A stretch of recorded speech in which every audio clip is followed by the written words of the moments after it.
Market में डर का माहौल बना रखा है, डरा के लोगों को अपनी दुकानें चला रहे हैं लोग। तो डर के मारे एक बारी दो बारी फीस ली जा रही है, कमा अच्छा लेते हो, बट रात को जब सोते हो तो ये सोचते हो एस्ट्रोलॉजी में कोई एंट्री बैरियर ही नहीं है। आप सीधा अपने नाम के आगे पंडित, आचार्य, शास्त्री। अब कोई परेशानी में अचानक से आपके पास आया, आपने उसको रेमेडी चेप दी, फिर उसको घुमा दिया कि इस कारण हो रहा था, अभी तो आप बचे हो, अब तो। और इसके कारण क्या होता है कि एस्ट्रोलॉजी जो कि इतनी डीप साइंस है, उसका आज की डेट में क्रेडिबिलिटी देख लो। अब आदमी कंपास लेके घूम रहा है। 99% लोगों को तो कंपास से कैसे डायरेक्शन लेते हैं वो भी नहीं आता, क्योंकि वास्तु के हिसाब से जो डायरेक्शन ली जाती है वो ये किसी को पता ही नहीं है। सब अपने घर में हाउसवाइफ ऐसे कंपास लेके घूम रही हैं। अरे हमारा तो साउथ ईस्ट में आ गया, यहाँ तो पैसे नहीं बचते। जो बात आप 10 रेमेडी की कर रहे थे ना, कि 10 रेमेडी है, मैं कौन सी चूज करूँ? मैं कहता हूँ 10 की 10 चूज मत करो। आप पहले ये समझो। सर पोस्ट कोविड तो लोग 3 महीने में एस्ट्रोलॉजर बन रहे हैं, और 3 महीने छोड़िए, अभी कल मैं यूट्यूब में एक ऐड देख रहा था, 2 घंटे की मास्टर क्लास में आप एस्ट्रोलॉजर बन रहे हो। कहाँ आप 12 साल वहाँ परेशान होते रहे, 2 घंटे की मास्टर क्लास या 3 महीने का क्रैश कोर्स करके आप एस्ट्रोलॉजर बन जाते। देखिए क्या होता है, ठप्पा तो कहीं से भी ले सकते हो ना आप, लेकिन जब आपके पास कोई परेशानी में आएगा और वो आपसे जीवन और मृत्यु वाले सवाल पूछेगा कि मेरे पास 2 कॉलेज के एडमिशन आए, मैं यहाँ जाऊँ या वहाँ जाऊँ, तो आपकी क्या जिम्मेदारी बनेगी? आपकी जिम्मेदारी बनेगी कि उसके कैरेक्टरिस्टिक्स, उसके ट्रेट के हिसाब से उसको सही गाइड किया जाए। तो जब आप इतने बड़े सवालों के जवाब दोगे तो आप ना मजाक नहीं कर सकते। आप 2 घंटे में कुछ सीख के किसी को इतने बड़े बड़े सवालों के जवाब नहीं दे सकते। तो you need some kind of study, you need the art of prediction, you need the art of counselling. तो 2 घंटे का जो ये ठप्पा है, अब मैं किसी के ऊपर पर्सनली तो कमेंट नहीं करूँगा, जो चल रहा है चलने दो जी। बट लोगों को समझ में आ जाता है, एक बार ही आदमी अपना पैसा बर्बाद करता है, फिर वहाँ कभी नहीं जाता। So trust is the basis of astrology. अगर आप किसी के ट्रस्ट पे खड़े नहीं उतर रहे हो तो कितनी भी डिग्री लेके बैठे हो, देयर इज़ नो पॉइंट।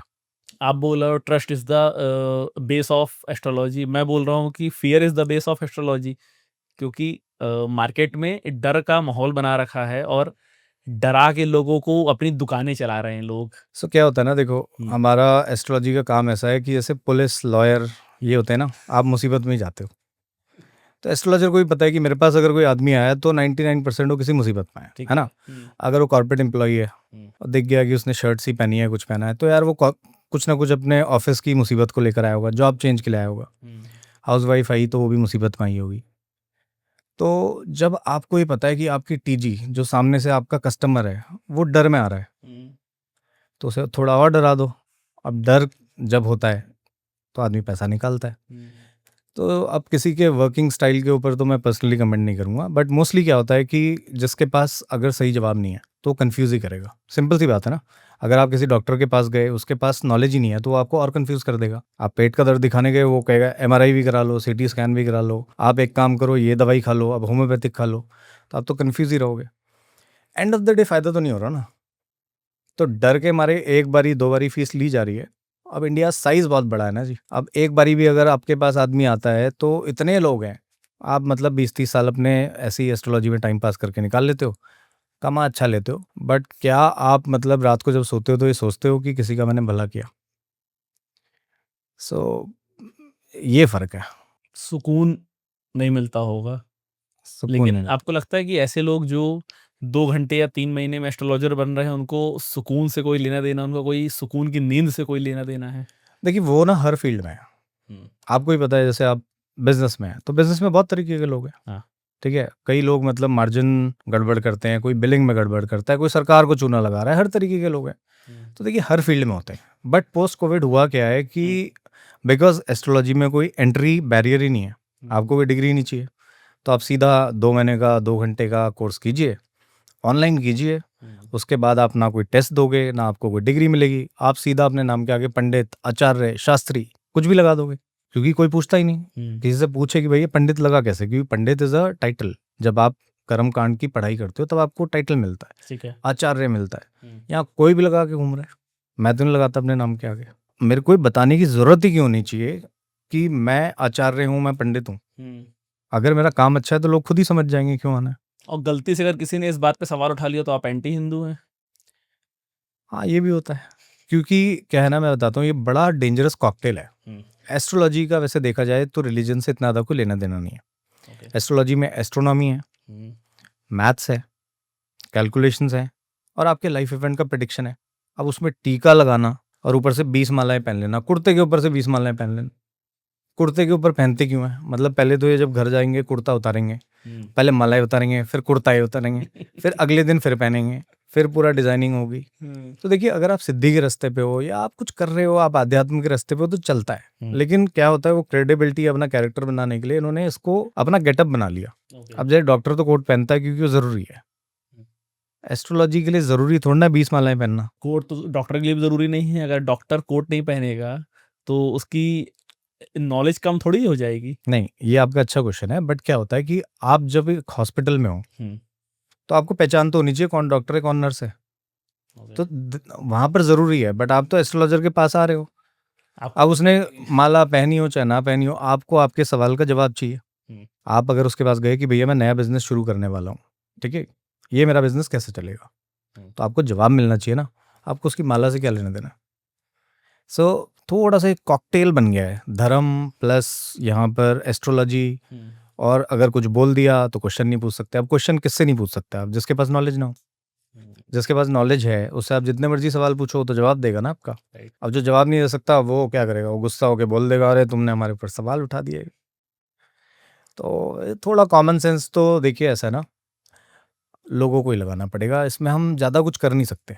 मैं अपना कितना ही प्रमोशन कर लूँ, उनके पास जो आडंबर है, उनके पास जो पॉम्प एंड शो है, वो अलग तरीके का है। उसमें बेचारे लोग फंस जाते हैं। अब लेकिन फंसते एक ही बार है, ये भी बात अच्छी है। आदमी एक बार ही जाएगा, पैसे देगा, उसके बाद कभी नहीं जाएगा। बट सामने वाले का उसी में हो जाएगा। स्केल इतना बड़ा है, वही तो स्केल इतना बड़ा है। exactly. स्केल इतना बड़ा है ना। इंडिया इतना बड़ा देश है, अब तो खैर because of social media reach भी इंटरनेशनल है।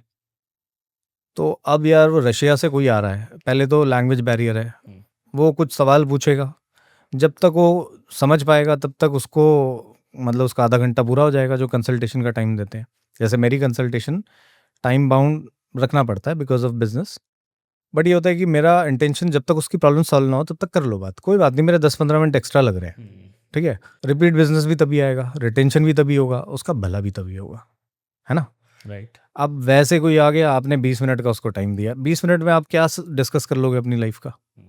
तुरंत तुरंत उसको बताएंगे और 2-3 ऐसी हवा में 10 साल 5 साल की प्रेडिक्शन दी और उसके बाद रेमेडीज बता देंगे, आप ये पूजा करा लो, आप ये करा लो। अब रशियन आदमी कहाँ पूजा कराएगा? तो कुछ कई बातों का ना सेंस नहीं है इन सब चीज़ों में। रेमेडी की अभी आपने बात की, तो जब मैं इंस्टाग्राम पे रील खोलता हूँ ना, आज की डेट में तो हर दूसरी या तीसरी रील किसी न किसी एस्ट्रोलॉजर की होती है और वो अलग अलग रेमेडी बता रहे होते हैं कि अगर आपका ऐसा हो रहा है तो आप ये दान कर दो, अगर आपका वॉशरूम नॉर्थ ईस्ट में बना हुआ उसके लिए आप ये रेमेडी कर लो, आप अपने बेडरूम की डायरेक्शन चेंज कर दो, आपको बच्चा हो जाएगा। एक रेमेडी हो तो ठीक है, लेकिन एक ही पर्टिकुलर प्रॉब्लम की कम से कम 100 रेमेडी आपको देखने को मिल जाएंगी।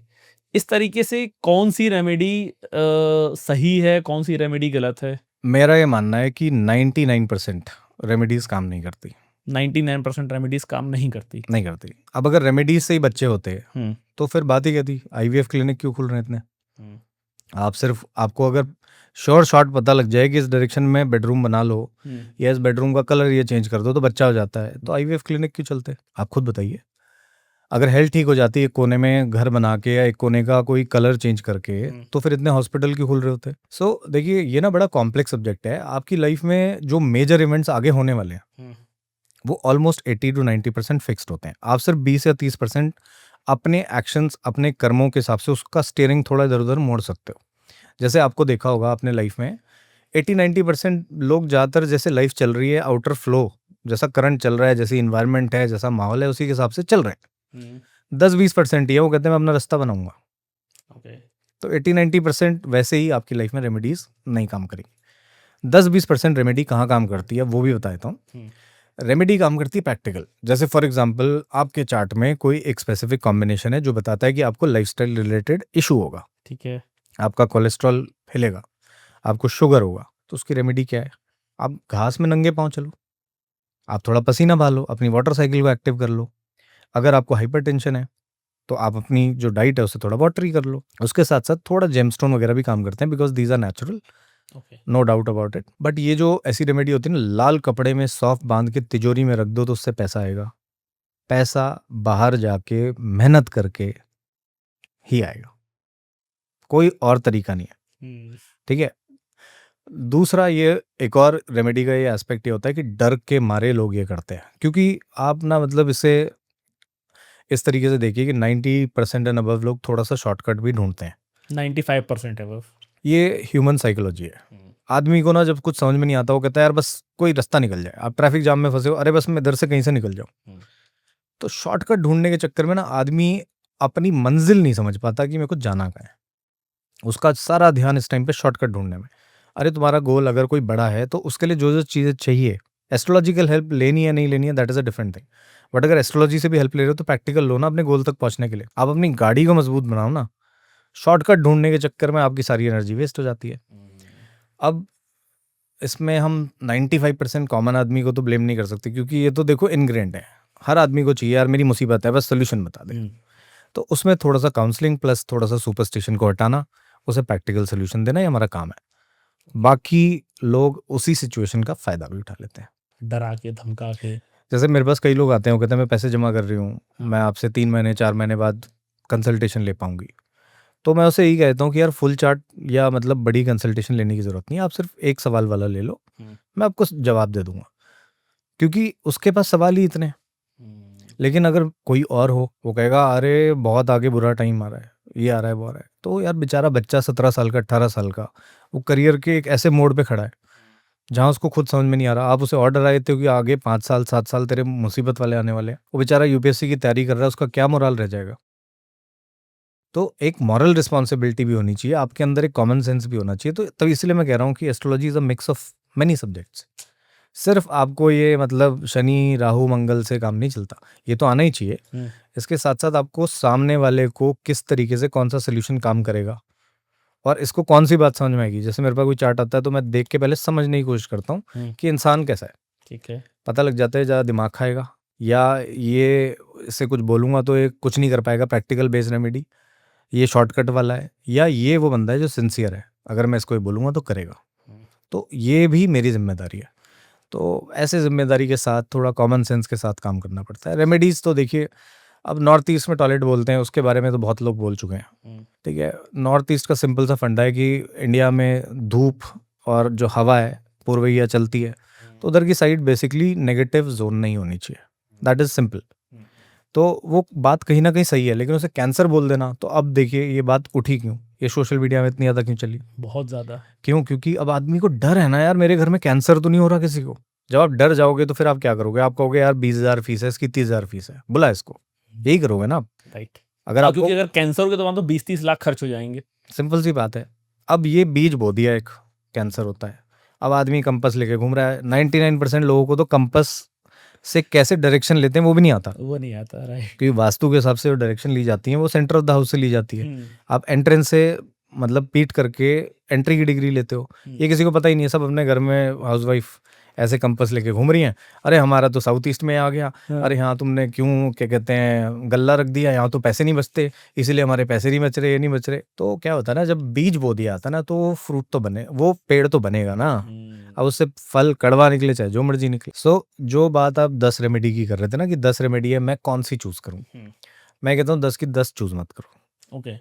आप पहले ये समझो कि आपकी प्रॉब्लम क्या है, ठीक है। उसके बाद कॉमन सेंस तो आप ही को लगाना पड़ेगा, ठीक है। अब जैसे आपको कोई बीमारी होती है तो आप डॉक्टर खुद ही चूज करते हो ना कि यार ये बेटर है, तो आप उसके रिव्यू देखो, बाकी तो चेहरा देख के भी फेस रीडिंग जैसे कहते हैं आपको वाइब आ जाती है। बट आप उस टाइम पर इतने परेशान हो कि आप उसे ओवरराइड करके चले आते हो किसी के पास।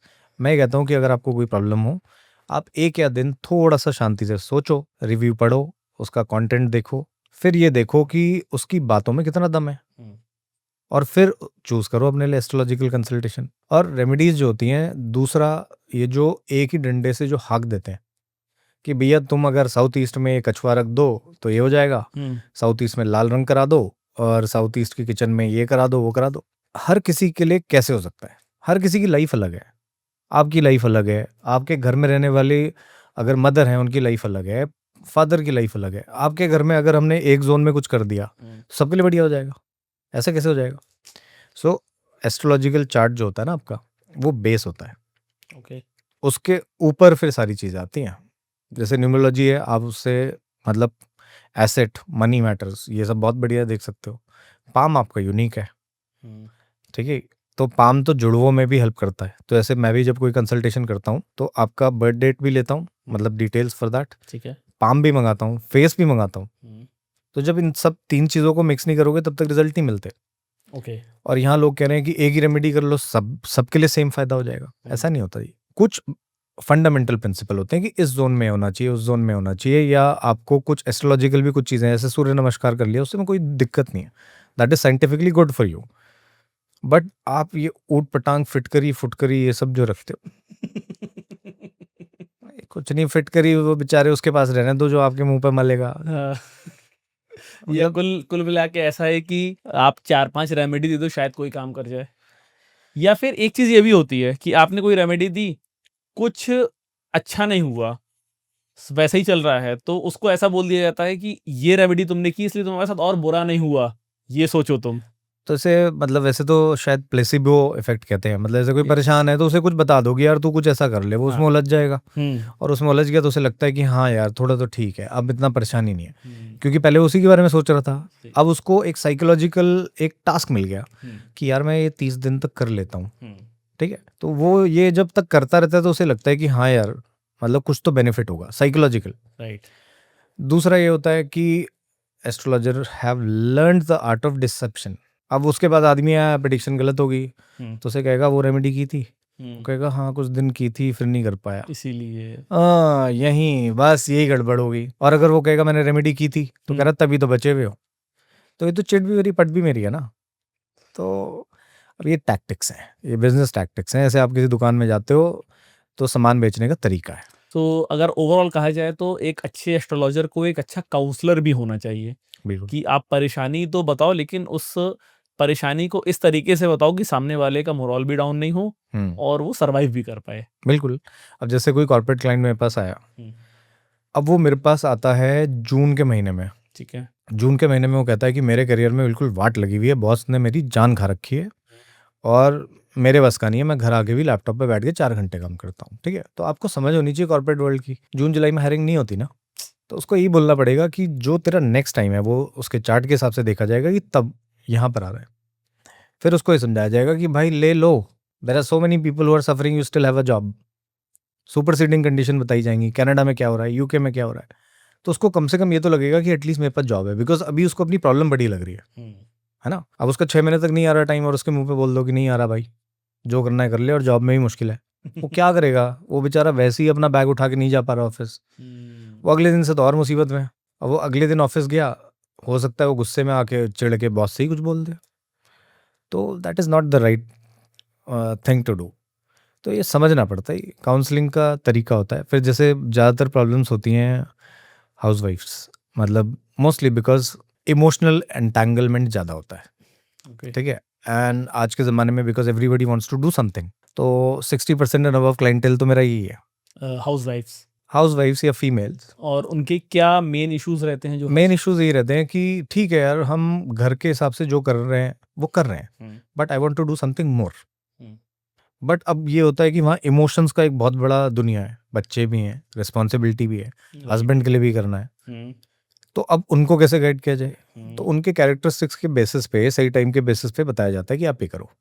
बल्कि वो कहीं और जाती हैं, जैसे ज़्यादातर मेरे को कहानी सुनाती हैं कि क्या हुआ आपके घर में, तो कुछ ये हो रखा है, आपका कुछ टोना टोटका हो रखा है, कुछ ये हो रखा है, कुछ हो रखा है। और वो बेचारी वैसी नहीं समझ पा रही कि मैं करूं क्या, मैं पार्लर खोल लूं, मैं कुछ कपड़े का काम शुरू कर लूं।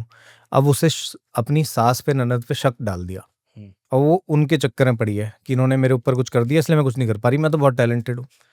तो अब सोचो, it is a disservice, right.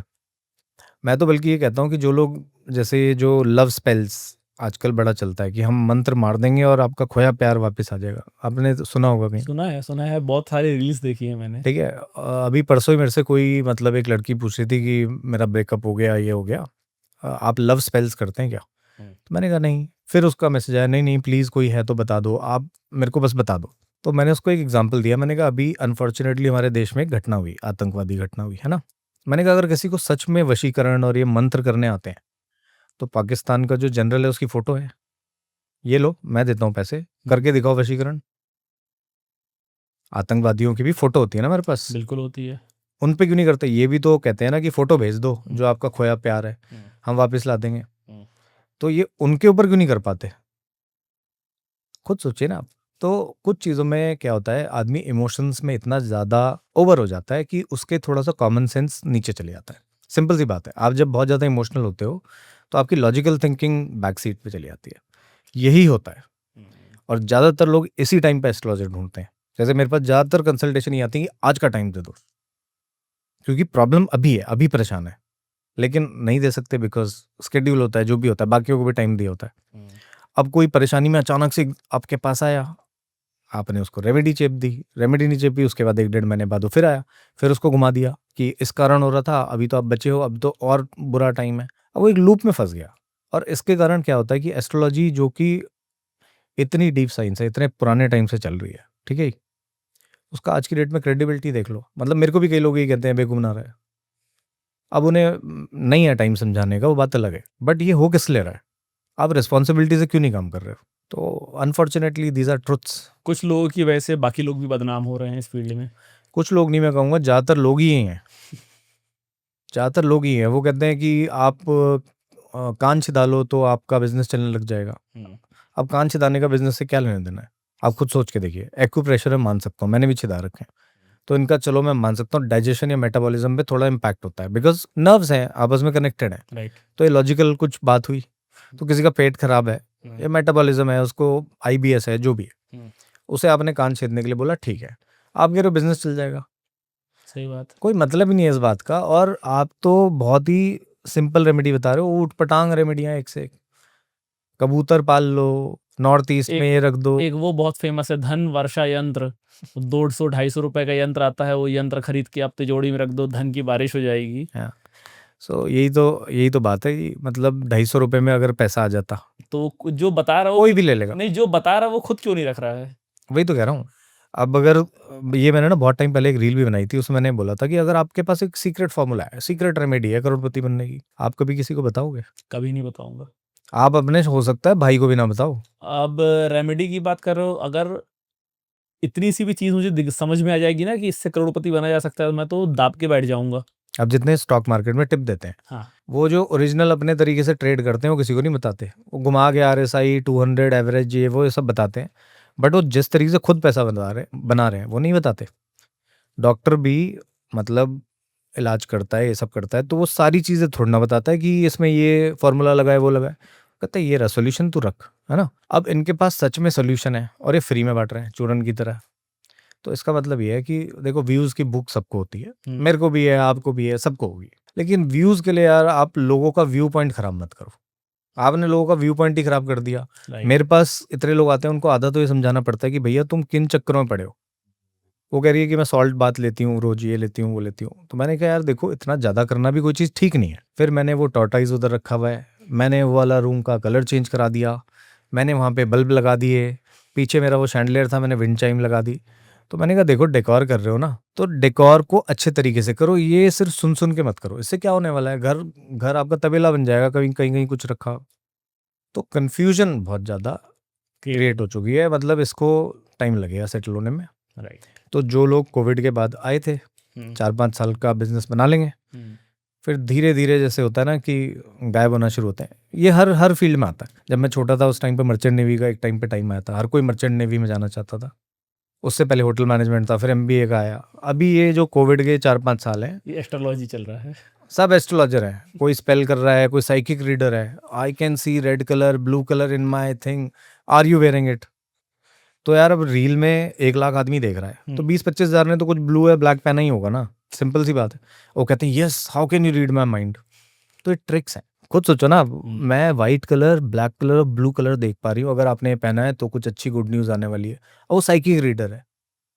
क्या साइकिक रीडर है, कैसे साइकिक रीडर? चलो होते होंगे, बट ये तो कॉमन सी बात होगी ना। अब वो रील देख रहा है, आधे लिख रहे हैं नो, फॉल्स, बेवकूफ बना रही है, आधे लिख रहे हैं यस, ओ माय गॉड, ये वो। तो अब वहाँ क्या हो रहा है, वहाँ पर एंगेजमेंट इतना ज़्यादा हो गया, व्यूज़ मिल रहे हैं। अब जब व्यूज़ आते हैं तो कॉमन आदमी ये सोचता है अरे यार ये थोड़ा सा इसने, ये कुछ सही लग रहा है, 500K है इसके, ठीक है, इसके मतलब 1 मिलियन वो है। तो आदमी वहाँ जाता है, क्योंकि देखो सिंपल सी बात है, आप भी जब बीमार होते हो तो आप महंगे से महंगा हॉस्पिटल ही सबसे पहले देखते हो। तो अब आपको जो महंगे कपड़े पहना हुआ आदमी दिखेगा वो ज़्यादा महंगा और बढ़िया एस्ट्रोलॉजर दिखेगा। सिंपल सी बात है। लोगों को लगता है ना कि ये इतना महंगा है या फिर इसके पास इतना पैसा है, तो कुछ तो सही है। कुछ तो सही होगा। हाँ, तो ये भी एक साइकोलॉजी का टूल होता है। आप ज़्यादातर बीमार होते हो तो ये सोचते हो कि मैं बढ़िया हॉस्पिटल में जाके इलाज कराऊँ तो मेरा अच्छा इलाज होगा। यही होता है, साइकोलॉजी है। एग्जैक्टली। उसी तरीके से आपको ये लगता है कि जिसका बड़ा नाम है, जिसने बढ़िया कुर्ता पहना हुआ है, जो मर्सिडीज़ में चलता है, वो अच्छी प्रिडिक्शन देगा। बल्कि बात ये है, जो मर्सिडीज़ में चल रहा है वो कोर्स बेच रहा है, प्रिडिक्शन का उसके पास टाइम ही नहीं है। 70,000 रुपये कंसल्टेशन फीस रखी है, किसी ने 1 लाख रुपये रखी है, ठीक है। कई वास्तु वाले कह रहे हैं कि मैं करोड़ों रुपये फीस लेता हूँ। तो उनके पास 1% के अंदर के भी बहुत कम लोग होंगे जो जाते होंगे। अब जो इतनी फीस दे रहा है उसकी लाइफ में तो वैसी कम प्रॉब्लम है ना। जो इतनी फीस अफोर्ड कर पा रहा है, मतलब उसने लाइफ में बाकी सारी चीज़ें तो सॉर्ट आउट कर ली ना। उसकी छोटी मोटी प्रॉब्लम होगी, फैक्ट्री कहाँ लगानी है, या मेरा तलाक होगा नहीं होगा, रिलेशनशिप इशू, यही प्रॉब्लम है। वो प्रिडिक्शन नहीं कर रहे, उन्होंने फीस ही इतनी ज़्यादा रख दी है कि भैया एंट्री लेवल ही मेरा वो है कि मैं 1 या 2 महीने के करूँगा प्रिडिक्शन, 2, 4, 5 लाख रुपए बनाऊंगा, बाकी मेरे कोर्सेज चल रहे। कोर्स बिक रहे, ये सब बिक। बिजनेस करो लेकिन किसी का बेवकूफ़ मत बनाओ। Right. कोई परेशान होकर आता है यार, किसी का करियर की प्रॉब्लम होती है, क्योंकि मैंने देखा है। मेरे को परसों किसी ने अपना विकलांग कार्ड भेजा था कि मैं विकलांग हूँ भैया, मेरे बारे में कुछ बता दो। तो यार अब कैसे मना करो आप। और कभी कभी ये भी लगता है कि अगर मैं यही करने लग गया तो मैं कितनों को जवाब दूंगा। मॉरल रिस्पॉन्सिबिलिटी भी आ जाती है कहीं ना कहीं बीच में कि यार सच में परेशान है, पता नहीं कहाँ से इसने इंस्टाग्राम में मेरे को ढूंढा। तो दे देते हैं कभी कभी जवाब, बट सबको देने लग जाएं तो वहाँ फंस जाएंगे। बिल्कुल। तो इतनी मुसीबत में लोग आते हैं, और बहुत उम्मीद के साथ लोग आते हैं एस्ट्रोलॉजर्स के पास। जब भगवान से भी भरोसा उठ जाता है ना, तब आते हैं एस्ट्रोलॉजर के पास। मैंने बहुत लोग देखे हैं, वो कहते हैं मैंने बहुत साल पूजा की, ये किया वो किया। हालांकि मैं पूजा को गलत नहीं मानता, पूजा बहुत अच्छी चीज़ है, सबको करनी चाहिए। मैंने किया लेकिन कुछ नहीं हुआ। अब आप बताओ आगे क्या होगा। तो यार इतनी रिस्पॉन्सिबिलिटी वो आपके ऊपर डाल रहा है, आप कैसे उसका बेवकूफ़ बना सकते हो यार। तो हिमांशु जी, एस्ट्रोलॉजी और पाम रीडिंग का कोई कनेक्शन है कि जो आपकी हाथ की रेखाएं हैं और जो एस्ट्रोलॉजी होती है वो क्या आपस में कनेक्टेड होती है कि दोनों अलग अलग साइंसेस हैं ये? नहीं नहीं, बिल्कुल आपस में कनेक्टेड होती है। ओके। देखिए क्या होता है, जब आप पैदा होते हैं, जिस जगह पे पैदा होते हैं, तो आपका लॉन्गिट्यूड लैटिट्यूड, जिस जगह पर आप पैदा हुए, तो उस जगह से जो व्यू पॉइंट है स्काई का, सेलेस्टियल मैप कहते हैं उसको, वो तो आपका एस्ट्रोलॉजी हो गया। आपके प्लैनेट कहाँ बैठे हैं, नक्षत्र कहाँ बैठे हैं, कौन सा लगन है, ये सब है, उसके बेसिस में होता है। ये जो पाम है ना, ये सबकॉन्शियसली आपकी सारी मोटर एक्टिविटीज, साइकोलॉजिकल, बायोकेमिस्ट्री, जो भी आपकी बॉडी में चल रहा है, उसे कहीं ना कहीं रिफ्लेक्ट कर रहा है। ठीक है। आप देखेंगे, मतलब आपने बचपन में देखा होगा, आपका हाथ थोड़ा सा कुछ लाइनें अलग रही होंगी, धीरे धीरे कुछ टाइम के बाद बदलने लगती हैं, ठीक है। फिर आप ये देखिए, जैसे पुलिस में, आर्मी में, मतलब जो मस्कुलर काम करते हैं, उनके हाथ आपको हैवी मिलेंगे, चाहे आदमी पतला हो। आप देखेंगे, मतलब पतला सा पुलिस वाला भी कोई होगा, पुलिस ऑफिसर होगा, बट उसका हाथ हैवी होगा। क्यों? क्योंकि वो अर्धी हैंड है, उसे काम ही ऐसे करने हैं, मतलब डंडे मारने वाले। और वहीं आपने जितने ही पेंटर देखे होंगे दुनिया में, आप गूगल करके देख लीजिए, जो बारीक काम, महीन काम करते हैं, उनके हाथ कैसे होंगे, पतले पतले, उंगलियां होंगी लंबी और पतले पतले, है ना। तो पाम जो है, it is a reflection of what you do, and vice versa. जो आप करते हो वो भी इसमें रिफ्लेक्ट होता है, और जो आप हो वो भी इसमें कहीं ना कहीं हम पढ़ सकते हैं, दोनों तरीके से। अब इसको आपस में इंटरलिंक करने के लिए इतना ज़्यादा काम ही नहीं हुआ है। पाल्मिस्ट कुछ एक्सपर्ट अलग बन गए, एस्ट्रोलॉजी के एक्सपर्ट कुछ अलग बन गए, बट इन्हें जब साथ में मिलाते हो तब आता है मज़ा। अच्छा। वो कैसे? मेरे पास एक क्लाइंट है जो, मतलब ट्विन्स है, उनके बीच में 9 साढ़े 9 मिनट का मैंने बर्थ टाइम रेक्टिफिकेशन करके टाइम निकाला था। ठीक। क्योंकि एक की तो शादी हुई है, एक की शादी नहीं हुई। एक को क्रॉनिक हेल्थ इश्यूज है, मतलब she is bed ridden kind of, मतलब उन्हें दवाइयाँ खानी पड़ती है, काफ़ी वो है। एक बिल्कुल ठीक है। अब किसी भी एस्ट्रोलॉजर से देख लो, वो तो जब लगन बनाएगा सेम आएगा, ये सब सब कुछ सेम आएगा, कैसे प्रेडिक्ट। तो बर्थ टाइम थोड़ा सा, एक birth time rectification as a technique वो किया, लेकिन जवाब मिलता है पाम से। अच्छा। मतलब 80% तो चार्ट सेम हो गया, 20% मैंने ठीक है उसके टाइम के हिसाब से नक्षत्र प्लेसमेंट, हाउस प्लेसमेंट अलग हो गई, उसके बाद जवाब तो पाम से मिलता है। अब उसकी अर्थ लाइन जो है वही पूरी गड़बड़ है, तो हेल्थ इश्यूज होंगे। और यहाँ इसके में, मतलब यहाँ से लाइन है, वहाँ से लाइन है, मतलब जो यूजुअली मैरिज के लिए ठीक नहीं होती, तो she is not married. Astrology and palmistry साथ में अगर स्टडी की जाए तो दे आर वंडरफुल टुगेदर। क्यों? क्योंकि पाम से आपको मेजर इवेंट्स ऑफ लाइफ पता लग जाते हैं। जैसे फॉर एग्जांपल, आपके पाम में प्रॉमिस होता है कि आप विदेश जाओगे कि नहीं जाओगे, सेटल होगे कि नहीं होगे। ये पाम ये कौन सी लाइन होती है जिससे पता चलता है कि आप विदेश जाओगे कि नहीं जाओगे? सो आपकी अर्थ लाइन है, अर्थ लाइन। कैसे कहते हैं, अर्थ लाइन या लाइफ लाइन भी कहते हैं ट्रेडिशनली। ओके, जो सीधी रेखा आती है। ये मतलब जो आपके थंब को बिल्कुल ऐसे एनसर्कल कर रही है, ओके। तो ये अर्थ है, यानी आपकी ज़मीन है। अब यहाँ से कोई शूट बाहर को निकल जाए, ठीक है, यहाँ से कोई बाहर को निकल जाए और सीधा मतलब ये मून माउंट की तरफ चले जाए, तो आपकी ज़मीन बढ़ गई, आपने अपनी लाइफ में ज़्यादा अर्थ कवर कर ली, तो आप बाहर सेटल हो जाओगे। तो पाम से पता लग गया कि सेटल हो रहा है, मान लो कोई आदमी। एस्ट्रोलॉजी से पता लगेगा वो कब जाएगा, उसका वीज़ा लगने में प्रॉब्लम होगी, कितने साल होगी, 1 साल में उसको मिल जाएगा, 2 साल में मिलेगा, 5 साल में मिलेगा, बट पाम देख के भी बता सकते हैं सेटल होगा। एस्ट्रोलॉजी से बताएंगे कब जाएगा। तो पाम देखने की कोई साइंटिफिकली प्रूवन है पाम थ्योरी, कि सिर्फ लोगों ने अपने मन से इसको बना रखा है कि नहीं ये लाइन ऐसे वर्क करती है, ये लाइन ऐसे वर्क करती है? देखिए, मन से तो नहीं है, अगर मन से कोई चीज़ बनाई जाती ना तो इतने सालों तक चलती ना। देयर इज सम ट्रुथ, है ना। फिर दूसरा ये है कि हर किसी का पाम अलग क्यों होता है, जुड़वों का भी सेम नहीं होता। मतलब आप अगर ये पैटर्न देखोगे, रिजेस देखोगे, आप देखोगे यहाँ पर भी आपके जैसे जो नीचे स्किन के रिजेस बनते हैं, यहाँ पर लूप्स बनते हैं, यहाँ पर देखिए टिप्स पे कईयों के वॉल बनते हैं, मतलब एक गोल गोल शंख जिसे कहते हैं, हाँ। ठीक है, पीकॉक आई बनता है, टेंटेड आर्च बनते हैं, मतलब किसी के ऐसे बनते हैं। अब ये यूनिक है, जैसे आपका टंग प्रिंट यूनिक होता है वैसे ही आपका पाम प्रिंट भी यूनिक है, जुड़वे का भी सेम नहीं हो सकता। तो इसका मतलब ये है, जब आपकी लाइफ यूनिक है तो रिफ्लेक्शन यहाँ पर यूनिक तरीके देखना, तो यहीं से पता लगता है। जैसे फेस अलग होता है हर किसी का, वैसे ही ये भी होता है।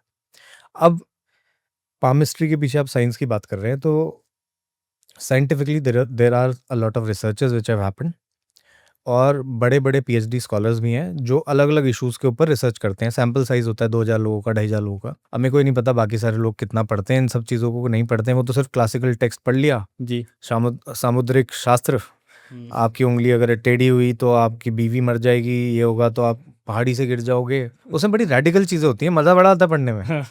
रेडिकल चीज़ें होती हैं, ये होगा तो 32 की उम्र में मृत्यु हो जाएगी, सांप डसने से मौत हो जाएगी, ऐसी ऐसी बातें होती हैं। तो लेकिन अगर आप साइंटिफिकली पढ़ेंगे तो बहुत सारी यूनिवर्सिटीज़ में भी काम होता है। तो वहाँ पर जैसे साइकोपैथ्स के ऊपर, जो लोग डिप्रेशन में होते हैं, तो कई ऐसी रिसर्चेज हैं जिसमें 8-8 हज़ार लोगों के सैंपल लिए गए, मतलब पाम के प्रिंट्स लिए गए, and then they try to correlate with certain commonalities. ठीक है, तो बहुत सारे इसमें एम्पेरिकल एविडेंस भी निकल कर आए कि भैया अगर ये होगा, बल्बस थंब होगा और साथ में ये वाली लाइन होगी तो साइकोपैथिक टेंडेंसीज होंगी, और ये 80% तक फिट हो जाती हैं। बहुत सारे criminology department of I think Canada, US, वहाँ पर भी काम होता है इस पे, बट वो बताते नहीं है of course, because it is a classified kind of a thing. But thumb print, palm print, ये साइकोपैथ्स, किलर्स, मतलब ज़्यादातर एंटी सोशल वाले साइड पे ज़्यादा हो रहा है। लेकिन हमारे इंडिया में अगर देखा जाए तो ये कई सालों से होता रहा है, पीढ़ी दर पीढ़ी। फादर किसी के हाथ देखते थे तो उन्होंने अपने कुछ नोट्स बनाए होंगे, अपनी ऑब्जर्वेशन बनाई होगी, फिर उनके बच्चे ने बनाई होगी। पहले तो ऐसे ही चलता था ना, पीढ़ी दर पीढ़ी चलता है। तो ऐसा नहीं है, there is science to it. बहुत बड़े सैंपल साइज पे कई हजारों साल से ऋषि मुनि काम करते आए हैं, फिर कुछ कंक्लूजन्स निकले हैं। अब वो कंक्लूजन थोड़े ब्रॉड हैं, उन्हें थोड़ा सा साइंटिफिकली मतलब थोड़ा सा और एक्यूरेट करने की जरूरत है, क्योंकि पामिस्ट्री में इतना ज़्यादा काम हुआ नहीं है। और कितनी एक्यूरेसी है, अगर किसी का पाम देख के आप उसकी लाइफ के बारे में कितनी % चीजें प्रिडिक्ट कर सकते हैं? मैं ये कहूँगा कि अगर अच्छा पाल्मिस्ट हो तो 90-95% तक पहुँच सकता है। 90 to 95%। आप कितने % तक पहुंच जाते हैं? मैं ये कहूँगा कुछ केसेस में 90-95% वहीं पहुँच जाता है। आप पहुंच जाते हैं। किसी भी प्रेडिक्टिव साइंस में you can never say you can be 100% sure. मैं आपको ये लिख के देता हूँ, कोई डॉक्टर होता है वो ये कहता है कि मैं 100 के 100 ऑपरेशन सही कर दूंगा, पॉसिबल ही नहीं है। कोई तो कभी, मतलब there is a higher god, there is a superseding condition, उस आदमी की हेल्थ की क्या प्रॉब्लम है, कुछ ऊपर से भी तो सिचुएशन होती है ना।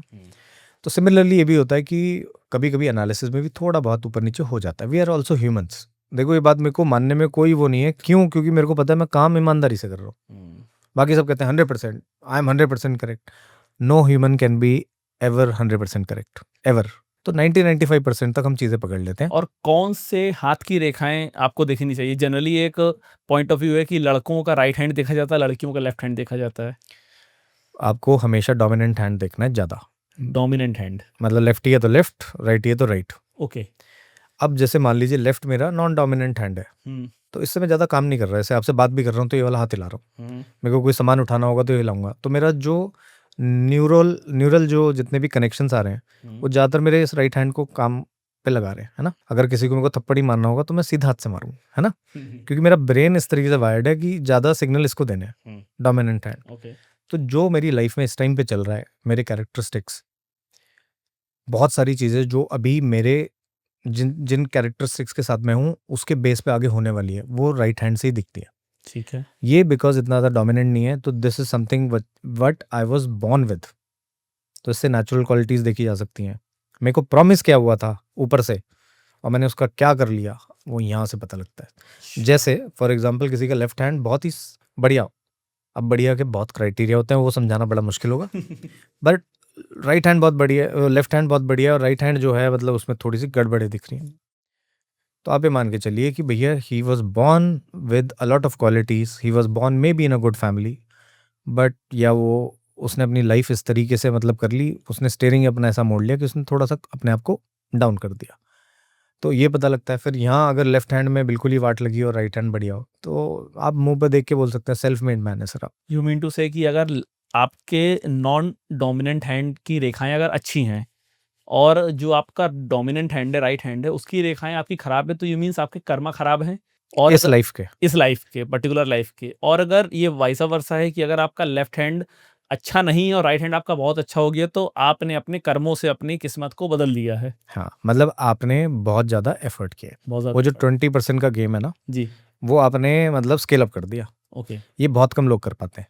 तो ये जो रेखाएं हैं, जब अगर कर्मों की बात है, तो फिर तो जब बच्चा पैदा होगा या फिर 4-5 साल का होगा, तो उस टाइम पे दोनों हाथ की रेखाएं सेम होंगी। हाँ, धीरे धीरे फिर जब वो एक्टिव होने लगते हैं, जैसे बच्चों को आपने छोटे में देखा होगा ऐसे मुट्ठी बंद करके रखते हैं, तो कहा यह जाता है कि इस टाइम पर उनका प्रारब्ध मतलब which is past life karmas which are getting imprinted, okay. धीरे धीरे बन रहे होते हैं। फिर जब बच्चा मुट्ठी खोलना शुरू करता है, फिर वो डिसाइड करता है मैं किस हाथ से ज़्यादा काम करूँगा। तो 3 साल के बाद या जब लिखना शुरू करता है, तब थोड़ा सा डोमिनेशन आ जाता है एक हाथ का, उससे पहले नहीं आता। उससे पहले बच्चा लेफ्ट राइट से दोनों से काम कर सकता है ना। तो जैसे जैसे उसकी मेमोरी में इम्प्रिंट आते रहेंगे, उसकी साइकोलॉजिकल बायोकेमिस्ट्री पे समाज का फर्क पड़ता रहेगा, धीरे धीरे वो चीज़ उसके हाथ पर रिफ्लेक्ट होना शुरू हो जाएगी। तो क्या हाथ की रेखाएं भी चेंज होती रहती हैं? बिल्कुल। आप अपनी आज फोटो लीजिए हाँ। और 1 या 2 साल बाद लेना, अच्छा। आपको खुद पता लग जाएगा। तो जैसे जैसे आपकी लाइफ में चेंजेस आते रहेंगे वो तो पता लगता है। मेरी अगर मैं मेरा राइट हैंड डोमिनेंट है, तो हम्म। मैं लेफ्ट हैंड मेरा चेंज होगा या राइट हैंड चेंज होगा? दोनों में चेंजेस आएंगे, वैसे ज़्यादातर आपके राइट हैंड में ही चेंज आएगा। अच्छा, लेफ्ट हैंड वैसा ही रहेगा। ठीक है, लेकिन जो 4 मेन आपकी हाथ की रेखाएं होती है वो ज़्यादातर नहीं बदलती। वो अगेन वो 80% प्रिंसिपल है, 80% लोग अपनी लाइफ बदल नहीं पाते। तो आपकी जो 4 लाइन होती है, इसे कहते हैं वाटर लाइन, इसे कहते हैं एयर लाइन, ये होती है फायर लाइन, फायर मतलब आग कितनी है पैसा कमाने की, कुछ करने की, और ये होती है अर्थ लाइन। ओके। ये 4 लाइनें ज़्यादातर नहीं बदलती, इनमें चेंज बड़ा मुश्किल है। ये तभी आता है जब कोई बहुत रेडिकल इवेंट हो। तो इसमें ये बताइए कि किसी अगर इंसान को देखना हो खुद से अपना हाथ, तो इन 4 रेखाओं में क्या अच्छा हो सकता है, क्या बुरा हो सकता है? कि मतलब कैसी रेखाएँ हैं कि वो अच्छी है और कैसी रेखाएँ हैं तो वो बुरी है? देखिए, सारे राज तो नहीं खोल पाऊंगा, बट कुछ फंडामेंटल बता। हाँ, फंडामेंटल। फंडामेंटल ये होते हैं कि जी देखिए, मतलब पहले तो सबसे पहले ये देखा था कि हाथ की शेप क्या है। ओके। वो एक तरीके से ब्लूप्रिंट बताई थी आदमी का। जैसे मैंने आपको बताया कि जो हैवी काम करते हैं, खेती करते हैं, मजदूरी करते हैं, उनका आपको हैवी अर्धी हैंड मिलेगा। अब अर्धी हैंड कैसा होता है, वो चौड़ा होता है और फिंगर भी छोटी होती है। ओके। तो आपने देखा होगा जैसे मतलब जो मेहनत करते हैं उनका पंजा पहलवानों का बड़ा होता है। फिर जो दूसरे तरीके के लोग होते हैं फायर हैंड, तो उनका जैसे मेरा आता है, तो पाम थोड़ा सा बड़ा होगा, फिंगर छोटी होंगी। ओके। तो ये होता है रेस्टलेस, आग की तरह। जैसे आग एक जगह बैठ नहीं सकती ना, तो आग को बाहरी एनवायरनमेंट बहुत ज़्यादा इम्पैक्ट करती है। जैसे हल्की सी हवा चले फड़फड़ाने लगते हैं, तो ये होते हैं फायर, बट फायर को बढ़ना होता है। तो ऐसे पहले हम देख लेते हैं कि हाथ का मतलब ओवरऑल स्ट्रक्चर क्या है। उसके बाद फिर हम लाइंस पे आते हैं। मेजर लाइंस होती हैं, ये बताती हैं, ये इमोशनल क्वेश्चन बताती है, ओके। ये आपका इंटेलेक्चुअल क्वेश्चन बताती है, because air, you think in the air, हवा वही सोच होती है ना हमारी। तो आप किस तरीके का सोच सकते हो, कितना आपकी थिंकिंग कैपेसिटी है, वो इस लाइन से पता लगती है। ठीक है। ये आपके अंदर की फायर है, मतलब आप कितना पैसा कमाना चाहते हो, सोशली एक्टिव रहना चाहते हो। ये आपकी हेल्थ या आपकी ज़मीन है। ठीक है।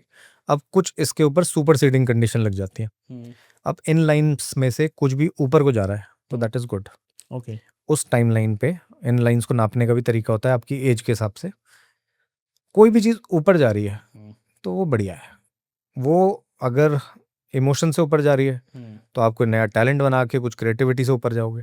अगर वो इंटेलेक्चुअल से ऊपर जा रही है तो आप कुछ मतलब दिमाग लगा के प्रोसेस ओरिएंटेड कोई बिजनेस जो भी है।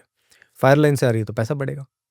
अर्थ लाइन से ऊपर जा रही है तो आपका पूरा स्टेटस बढ़ेगा, मतलब आप फेम की तरफ भी जा सकते हो। ये होता है। तो ये सिंपल सा प्रिंसिपल हो गया। इसके बाद फिर साइंस आते हैं, नीचे आने की लाइन का मतलब है, फोक्ट का मतलब है। इतना तो बताना बड़ा मुश्किल है, बट उसके बाद फिर हम माउंट्स देखते हैं। ओके। जुपिटर माउंट, सैटर्न, सन, मरकरी, लोअर मार्स, अपर मार्स, मून, वीनस, ये मेजर मेजर देखते हैं। प्लेन ऑफ मार्स भी देखना होता है। ओके। अब यहाँ से कोई लाइन अगर मार्स से सैटर्न की तरफ जा रही है उसका अलग मतलब है। कोई सन से मतलब नीचे मतलब मून से स्टार्ट होके सन तक जा रही है उसका अलग मतलब है। वीनस से सन की तरफ जा रही है, वो माइकल जैक्सन के था, तो Venus is dance, beauty, music. वहाँ से सन की तरफ गई, sun is fame. Right. So he was famous. आज की डेट में उससे ज़्यादा फेमस तो नहीं होगा ना कोई, कोई नहीं। मतलब अभी भी नाम लेते हैं लोग, तो वो रेयर है। तो कई चीज़ें रेयर होती हैं पाम में, कुछ चीज़ें बड़ी कॉमन होती अगर किसी की एक्सीडेंटल डेथ है, हैं। मतलब एट ऐसी एज में जो एज पूरी नहीं हो रही, कोई 30 साल में, 25 साल में, तो वो किस लाइन से पता कर सकता कि मेरी एक्सीडेंटल डेथ हो सकती है? तो इसमें पाम के साथ एस्ट्रोलॉजी दोनों मिलानी पड़ेंगी। अच्छा, सिर्फ पाम से आप नहीं पता कर सकते ये? नहीं पता कर सकते, क्योंकि क्या होता है जो हमारी अर्थ लाइन है वो ये बताती है कि हम इस लाइफ में कितना अपनी ज़मीन पकड़ के रखें, कितने टाइम तक। लेकिन कईयों की यहीं तक होती है, जैसे शाहरुख खान की यहीं तक है। अब उसकी शाहरुख खान की उम्र तो मेरे ख्याल से 60 के पास पहुंचने वाली है। हाँ, 60 पहुंचने वाला। अगर टेक्निकली देखा जाए तो 30-35 तक ही थी। इसका मतलब ये होता है कि 30-35 तक आदमी वो कर लेता है जो करना था, मतलब उसने अपना जो ज़मीन बनानी थी बना ली। तो ये प्रेडिक्ट करना बड़ा मुश्किल है कि ये 35 में मरेगा, ये 35 में मतलब जो करना है वो कर लेगा। ठीक है, यहाँ पर कुछ ऐसी चीज़ें होती हैं जो होती हैं, बट एक रूल होता है, जीवन और मृत्यु का प्रिडिक्शन ना ही किया जाए तो अच्छा है। उसके लिए मैं एक सिंपल सा लॉजिक बताता हूँ। जी। फॉर एग्जाम्पल मैंने आपको बता दिया कि एक हफ्ता ही बचा है, तो आप या तो बंदूक निकालोगे, हाँ। उड़ा दोगे सबको, या तो आप कमरा बंद करोगे, खुद को भी उड़ा सकते हो या डिप्रेशन में चले जाओगे। सो इतने बड़े मैट्रिक्स को जिसके अंदर हम रह रहे हैं जीवन मृत्यु के, उसके बीच में ये जो एंड्स है ना, जीवन और मृत्यु, यही 2 दिन होते हैं जो पूरा आदमी नहीं जीता। कहते हैं ना बाकी सारे 24 घंटे के दिन होते हैं, राइट। लेकिन जिस दिन आप पैदा हुए वो पूरा 24 नहीं जीते आप, और जो आखिरी होता है वो भी पूरा 24। इन्हें ना ही प्रिडिक्ट किया है तो अच्छा है, क्योंकि इसका साइकोलॉजिकल इम्पैक्ट बहुत बड़ा है। आदमी हिल जाता है। किसी को अगर आप बता दिया ना कि तेरे 10 साल बचे हैं, हाँ, तो आप खुद सोचो, उसका तो सब कुछ हिल जाएगा। सबको चाहिए, पूरी प्लानिंग्स उसकी ही जाएंगी। तो मेरे से काफ़ी लोग पूछते भी हैं, ऐसे 87 ईयर ओल्ड मेरी एक क्लाइंट है, वो महीने 2 महीने मेरे को घुमा के फ़ोन कर ही लेती है, बेटा तेरे से बात करने में अच्छा लगता है। अब वो 87 की है, सोचो 87? 87 ईयर ओल्ड, और उनके हाथ की भी मतलब अगर आप लाइफ लाइन देखोगे तो यहीं तक है। वो तो खैर इस कारण है because she didn't had any social life. Husband बड़े डोमिनेटिंग थे, घर ही के अंदर रही, पूरी ज़िंदगी घर के अंदर बिताई उन्होंने। Okay. जब 60s में उनके हस्बैंड गए तो तब थोड़ा सा वो ओपन अप हुई। तो वो मतलब जब भी फ़ोन पे बात करेंगे कहती है बेटा बात करने में अच्छा लगता है, ये लगता है मेरे को ये बता दे, बस मेरा एक ही सवाल है कि कितना टाइम है। नहीं बता सकता भाई, देयर इज़ नो पॉइंट। अब 87 के बाद जितने दिन हैं वो अच्छे हैं। राइट। मतलब क्या प्रिडिक्शन करके मेरे को मिल जाएगा, वैसे पता लग जाता है, there are ways, but it is advise not to say. But कई लोग कभी कभी पूछ लेते हैं कि उनका एक्सीडेंट हो गया, आईसीयू में बचेंगे नहीं बचेंगे, अब ये क्रिटिकल हो जाता है। जैसे मेरी एक फ्रेंड का ही फ़ोन आया था, कभी किसी पुराने क्लाइंट का फ़ोन आता है तो अब समझ में नहीं आता क्या बताएं। तो अब यहाँ पर थोड़ा सा फंस जाते हैं हम, क्योंकि अगर सर डायरेक्टली बोल दिया कि ये दिख रहा है तब भी मुसीबत है, हाँ। और घुमा के बोला और हो गया तो फिर वो कहते हैं तूने क्यों नहीं बताया। तो यहाँ पे थोड़ा डिप्लोमेसी काम आती है, मतलब ये बोलना पड़ता है कि मुश्किल लग रहा है। और जिनके एक बहुत पुराना शेर है कि हाथों की रेखाओं में मत जा गालिब, नसीब तो उनका भी होता है जिनके हाथ नहीं होते हैं। तो अब जिसके हाथ नहीं है तो उसके लिए कैसे प्रिडिक्शन करोगे आप? बहुत सारे तरीके हैं। हाँ। उसकी हम एस्ट्रोलॉजी कर लेंगे, वो नहीं मिलेगा तो न्यूमरोलॉजी कर लेंगे। अगर उसे टाइम नहीं पता, डेट पता है पैदा होने की, तो एक ब्रॉड फ्रेमवर्क तो न्यूमरोलॉजी से ही पता लग जाता है। हालांकि उसको फाइन ट्यून करने के लिए we need astrology, palmistry what है, वो नहीं होगा। थोड़ा बहुत फेस रीडिंग से थोड़ा उसके कैरेक्टरिस्टिक्स पता लगा लेंगे। और अगर कुछ भी नहीं है, उसके पास सवाल है, तो there is a concept which is called as प्रश्न कुंडली। प्रश्न कुंडली, व्हाट इज इट? सो प्रश्न कुंडली होता है कि अगर आपने मेरे से कोई प्रश्न पूछा, आपके मन में इस टाइम पर कोई सवाल आया, मैं इसी टाइम की कुंडली बनाऊंगा, इसी जगह की जहां मैं बैठा हूँ, ओके, एस्ट्रोलॉजर जहां बैठा है। अगर आप फोन में बता रहे हो तो मैं जहां बैठा हूँ वहीं की बनाऊंगा। अभी यूनिवर्स ही आपका जवाब देगा। मतलब कहने का मतलब ये है कि आपने एक सवाल पूछा यूनिवर्स से, I am just interpreting an answer to it. अभी इसी टाइम की कुंडली बन के उसका आंसर मिलता है। So there are different set of rules for it. उसको ट्रेडिशनल एस्ट्रोलॉजी की तरह नहीं देखा जाता। उसमें ये देखा जाता है कि आप अपने भाई के लिए पूछ रहे हो, बहन के लिए पूछ रहे हो, वाइफ के लिए पूछ रहे हो, तो उस हिसाब से आपको हाउस भी रोटेट करना पड़ता है और करंट दशा भुक्ति अंतर के हिसाब से पता लग जाता है। और इसकी एक्यूरेसी ट्रेडिशनल एस्ट्रोलॉजी से भी ज़्यादा है। अच्छा, तो जैसे कई लोग पूछते हैं सोना खो गया, कई लोग पूछते हैं बच्चा खो गया। अभी कुछ दिन पहले हुआ भी था, किसी ने मेरे से, वही वाली बात है, ये आदमी खो गया है, कब तक आएगा, मेरे बुआ का बेटा है, पता नहीं कुछ ऐसे बोला था। ओके, अब मैंने पहले जवाब नहीं दिया, मेरे को 17-18 मैसेज आ गए, आते रहे आते रहे आते रहे, अगले दिन भी आए। फिर मैंने कहा चलो प्रश्न कुंडली बना लेते हैं। ठीक है, मैंने बनाई। मैंने कहा ये टाइमलाइन बता रहा हूँ, 5 दिन के अंदर अंदर आ जाएगा। अब वो अगले दिन ही आ गया। अच्छा, तो इसकी एक्यूरेसी बहुत बढ़िया होती है। हालांकि वो लड़की थोड़ी सी कुछ जो भी थी, उसने कहा आपकी प्रिडिक्शन गलत है, वो तो 2 ही दिन में आ गया, आपने तो कहा था 5 दिन के अंदर आएगा। अब यार कॉमन सेंस कहाँ से लाएं लोगों के अंदर? 5 दिन के अंदर और 2 दिन में डिफरेंस क्या है? मैंने उसे कहा मेरा ऑडियो सुन दोबारा, जो मैंने वॉइस नोट भेजा था। हाँ, मैंने उसमें क्लियरली बोला है कि 5 दिन के अंदर अंदर आ जाएगा, आप चिंता मत करो। ठीक है, यही बोल सकता हूँ, चिंता मत करो। चिंता तो होती है किसी को, राइट। और 2 दिन में आगे करिए, आपने तो कहा था 5 दिन के अंदर आएगा।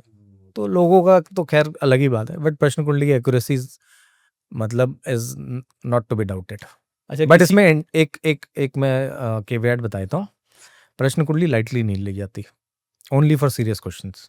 जब कोई बर्निंग क्वेश्चन हो, जहाँ फंस गए, जहाँ समझ में नहीं आ रहा, जीवन मरण के जहाँ केसेस हैं। हाँ, मतलब जैसे कोई आईसीयू में कोई बच्चा है अनफॉर्चुनेटली, तब मतलब जब वो क्वेश्चन का जवाब चाहिए, रहा नहीं जा रहा, तो तब प्रश्न कुंडली बनाते कैसे हैं? क्या इसका कॉन्सेप्ट होता है? सेम तरीके से बनती है जैसे किसी की भी चार्ट बनता है। मैं अभी का टाइम लूंगा, अभी का प्लेस लूंगा और आज की डेट लूंगा, अभी की कुंडली बन जाएगी। तो उसके लिए आपको सामने वाले की डेट ऑफ बर्थ नहीं चाहिए, कुछ नहीं चाहिए, कुछ भी नहीं चाहिए उसको। कुछ नहीं चाहिए। जैसे आपने टैरो के बारे में सुना होगा, हाँ, या वैदिक कार्ड जो हम करते हैं, वो भी एक फॉर्म है। यूनिवर्स में सारे आंसर है, आपका भूत भविष्य इसी यूनिवर्स के अंदर है। सिंपल सी बात है ना, इस अर्थ के बाहर से तो नहीं है, इसी के अंदर सारे फॉर्मूले बने हुए हैं, यही मैट्रिक्स चल रहा है, एनर्जी बॉडी सब कुछ यही है। तो आपका जो भविष्य है उसका जवाब भी तो यहीं कहीं है, इंटरप्रेट करने वाला होना चाहिए। अब वो तरीके अलग अलग हो सकते हैं, आपके चार्ट से हो सकता है, आपके पाम से हो सकता है, न्यूमरोलॉजी से हो सकता है, फेस रीडिंग से इतना मतलब इवेंट ऐसे नहीं होता प्रिडिक्ट कि घर कब बनेगा, बट वेल्दी होगा कि नहीं होगा ये तो पता लग जाता है। तो ये पता कर सकते हैं, आंसर यही है। तो प्रश्न कुंडली का मतलब है आपने अभी पूछा यूनिवर्स से कि मेरे को इस सवाल का जवाब चाहिए, एस्ट्रोलॉजर उसका चार्ट बनाता है और आंसर देता है। किसी व्यक्ति को बिजनेस करना चाहिए या फिर उसको जॉब करनी चाहिए जहाँ वो सक्सेस हो, ये आप हाथ की रेखाओं से कैसे पता कर सकते हैं? सो हाथ में 2-4 साइन होते हैं। पहले आपको डोमिनेशन देखना पड़ेगा, किस चीज़ का ज़्यादा है, ट्रेड्स कौन से ज़्यादा है। सिंपल सी बात है, किसी के अंदर इमोशनल क्वेश्चन ज़्यादा है, वो क्या बिजनेस करेगा यार? इमोशनल आदमी कैसे बिजनेस करेगा? वो तो पैसे अगर उससे कोई मांग लेगा, वो मांग ही नहीं पाएगा वापस। तो आपको अपना दिमाग लगाना है, आपको देखना है कि ये इंटेलेक्ट वाला जो माउंट है वो कैसा है, फिर उसके नीचे कोई सपोर्टिव लाइंस है कि नहीं है, इस वाली फिंगर की लेंथ कितनी है। ये finger communication plus money making skills को बताती है। अगर एक क्रूकेड है तो कहीं से पैसा कमा लेगा, वो टेढ़ा आदमी कर लेगा कुछ। तो ये देखना पड़ता है कि इसकी स्ट्रेंथ क्या है, इसकी स्ट्रेंथ क्या है, फिर इसके नीचे जो मरकरी की लाइन है, जैसे बिजनेस या पैसे की लाइन कहते हैं, जिससे मनी ट्रायंगल ही बनता है, आपने सुना होगा, वो कितना स्ट्रांग है। फिर थंब देखेंगे, विल पावर है कि नहीं है। बिजनेस के लिए हिम्मत चाहिए होती है, हर कोई नहीं कर सकता ना, नहीं कर सकते। मतलब पिताजी ने दे भी दिए 20 लाख रुपए, हर किसी की हिम्मत नहीं होती बिजनेस शुरू करने की, है ना। तो यू नीड टू अंडरस्टैंड उसका बिल कैसी है, फिर उसकी फायर लाइन देखनी है कि आगे पैसा बन रहा है कि नहीं बन रहा है। फिर हम एस्ट्रोलॉजी में भी थोड़ा सा देखते हैं कि आने वाले 5-7 साल 10 साल कैसे हैं। देखो कोई बिजनेस आगे 2-4-5 साल ठीक चल गया तो फिर चल जाता है, आपने लाइफ लॉन्ग गारंटी नहीं देनी किसी को, दे भी नहीं सकते, क्योंकि after a point of time कोई भी बिजनेस रिडंडेंट हो ही जाता है। तो आप शुरू के 4 या 5 साल दशा से देखते हो, उसके अंदर की कैरेक्टरिस्टिक्स, उसकी क्वालिटीज देखोगे, कि बिजनेसमैन वाली है कि नहीं है, तो तब आप बताओगे ये बिजनेस करेगा। अगर आपको लगता है कि ये सब नहीं है, सिर्फ मैनेजमेंट स्किल्स है, वो सिर्फ मैनेज कर सकता है चीज़ों को, उसके एजुकेशन के अच्छे कॉम्बिनेशन है, तो यूजुअली ज़्यादा अच्छी एजुकेशन वाला आदमी नौकरी करता है। लॉ ऑफ नेचर है ना। आपने देखा है कोई पीएचडी वाला बंदा ये वो बिजनेस कर रहा हो? नहीं मतलब होते होंगे, होते हैं, बहुत रेयर केसेस होते हैं, लेकिन होते हाँ होंगे। ज्यादा पढ़ लिया तो फिर काम धंधा समझ में नहीं आएगा। तो इसकी एजुकेशन की कॉम्बिनेशन अच्छे हो, जो मैनेजमेंट कर सकता हो, जो टीम को समझा सकता हो, प्रोजेक्ट लीड कर सकता हो, काम करवा सकता हो लोगों से, उसे हम कहते हैं तू नौकरी में जा, ठीक है। और जिसके इनकम सोर्स में भी ज़्यादा फ्लक्चुएशन नहीं है, हम उसे कहते हैं भाई तू स्टेबल की तरफ जा। और फिर कई लोग ऐसे भी होते हैं जिनका दिल थोड़ा सा कमज़ोर होता है, उन्हें हम कहते हैं business is good for you. उसकी रिस्क एपिटाइट नहीं है ना। बिजनेस में रिस्क एपिटाइट देखनी पड़ेगी, उसका इंटेलेक्ट देखना पड़ेगा, उसकी स्ट्रीट स्मार्टनेस देखनी पड़ेगी, ये भी देख सकते हैं हम पाम से। तो वो सारी चीज़ें देखें, सिंपल फार्मूला है। ऐसा नहीं होता कि बस ये लाइन है तो बिजनेस कर लो, ऐसा नहीं होता। ऐसा नहीं होता। There is no formula like that. ये जो शॉर्ट में रील में बताया जाता है, हाँ। एक अगर ये लाइन है तो ऐसा हो जाएगा, जैसे मैंने आपको विदेश की एक लाइन बताई ना, हम्म, इसके साथ there are certain other conditions also, but अगर ये है तो 70-80% हो जाता है। इसीलिए एक लाइन एक अमाउंट में ये और ये इससे कुछ नहीं होता। There are certain other conditions, life में हमेशा कंडीशंस होती है। हिमांशु जी, हमारी बॉडी में अलग अलग जगह पे तिल होते हैं, मोल। तो कौन से बॉडी पार्ट पे तिल अच्छा माना जाता है और किस बॉडी पार्ट पे तिल खराब माना जाता है? सो उसे मोलोस्कोपी कहते हैं। ओके, अगेन इस पे भी बहुत ज़्यादा काम नहीं हुआ है, बट आप ये समझ लीजिए सिंपल लैंग्वेज में, सिंपल। जैसे आप मार्कर से पॉइंटर लगाए थे ना कहीं पे, तो मतलब वो यूनिवर्स ने कुछ कुछ पॉइंटर्स दिए आपकी बॉडी में कि ये जगहें जो हैं ये मैं हाईलाइट कर रहा हूँ, जैसे हाईलाइटर से आप हाईलाइट कर देते हो, ठीक है।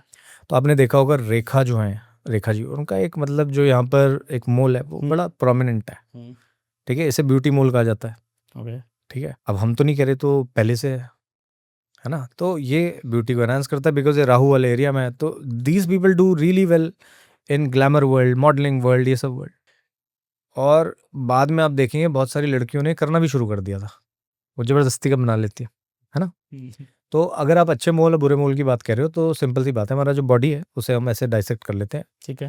शिव शक्ति कॉन्सेप्ट मान लो, या इसे आप पर्सनल साइड बोल लो, या इसे आप प्रोफेशनल साइड बोल लो। तो पर्सनल साइड में there are certain body parts जो अलग अलग प्लैनेट्स की क्वालिटीज़ को रिप्रेजेंट करते हैं। जैसे फॉर एग्जांपल आपकी नाक जो है वो जुपिटर को रिप्रेजेंट करती है, ठीक है, क्योंकि जुपिटर जीव कारक है, ठीक है। और अगर आप सांस नहीं लोगे तो फिर जीवन ही कैसा है, सांसें ही तो गिनते हैं हम। तो नाक के ऊपर है तो मतलब ये कह सकते हैं कि उसके अंदर जुपिटरियन क्वालिटीज़ थोड़ी सी ज़्यादा होंगी।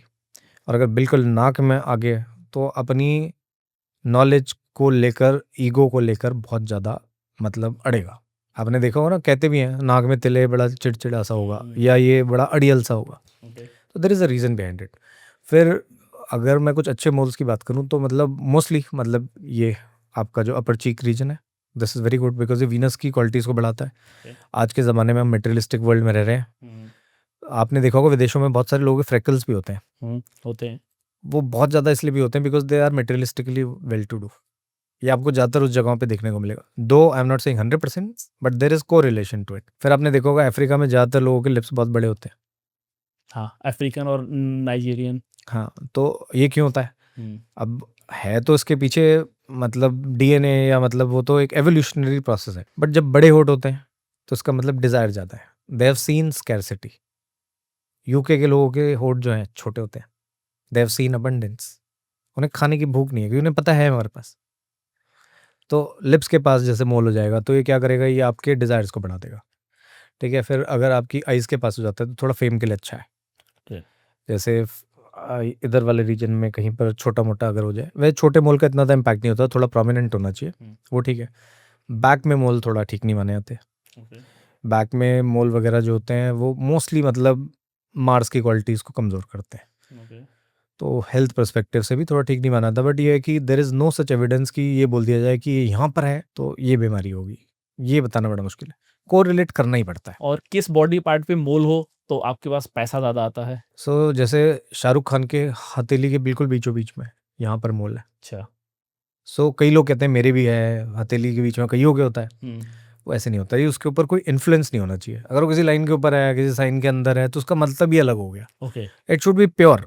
तो ऐसे प्लेन ऑफ मार्स इसे कहते हैं, ये वाला एरिया, इसके बीच में क्लियर होना चाहिए, कोई बॉक्स के अंदर ना हो, सर्कल के अंदर ना हो, किसी लाइन के ऊपर ना हो, एक्सेप्शनल। ये पैसे के लिए बहुत बढ़िया है।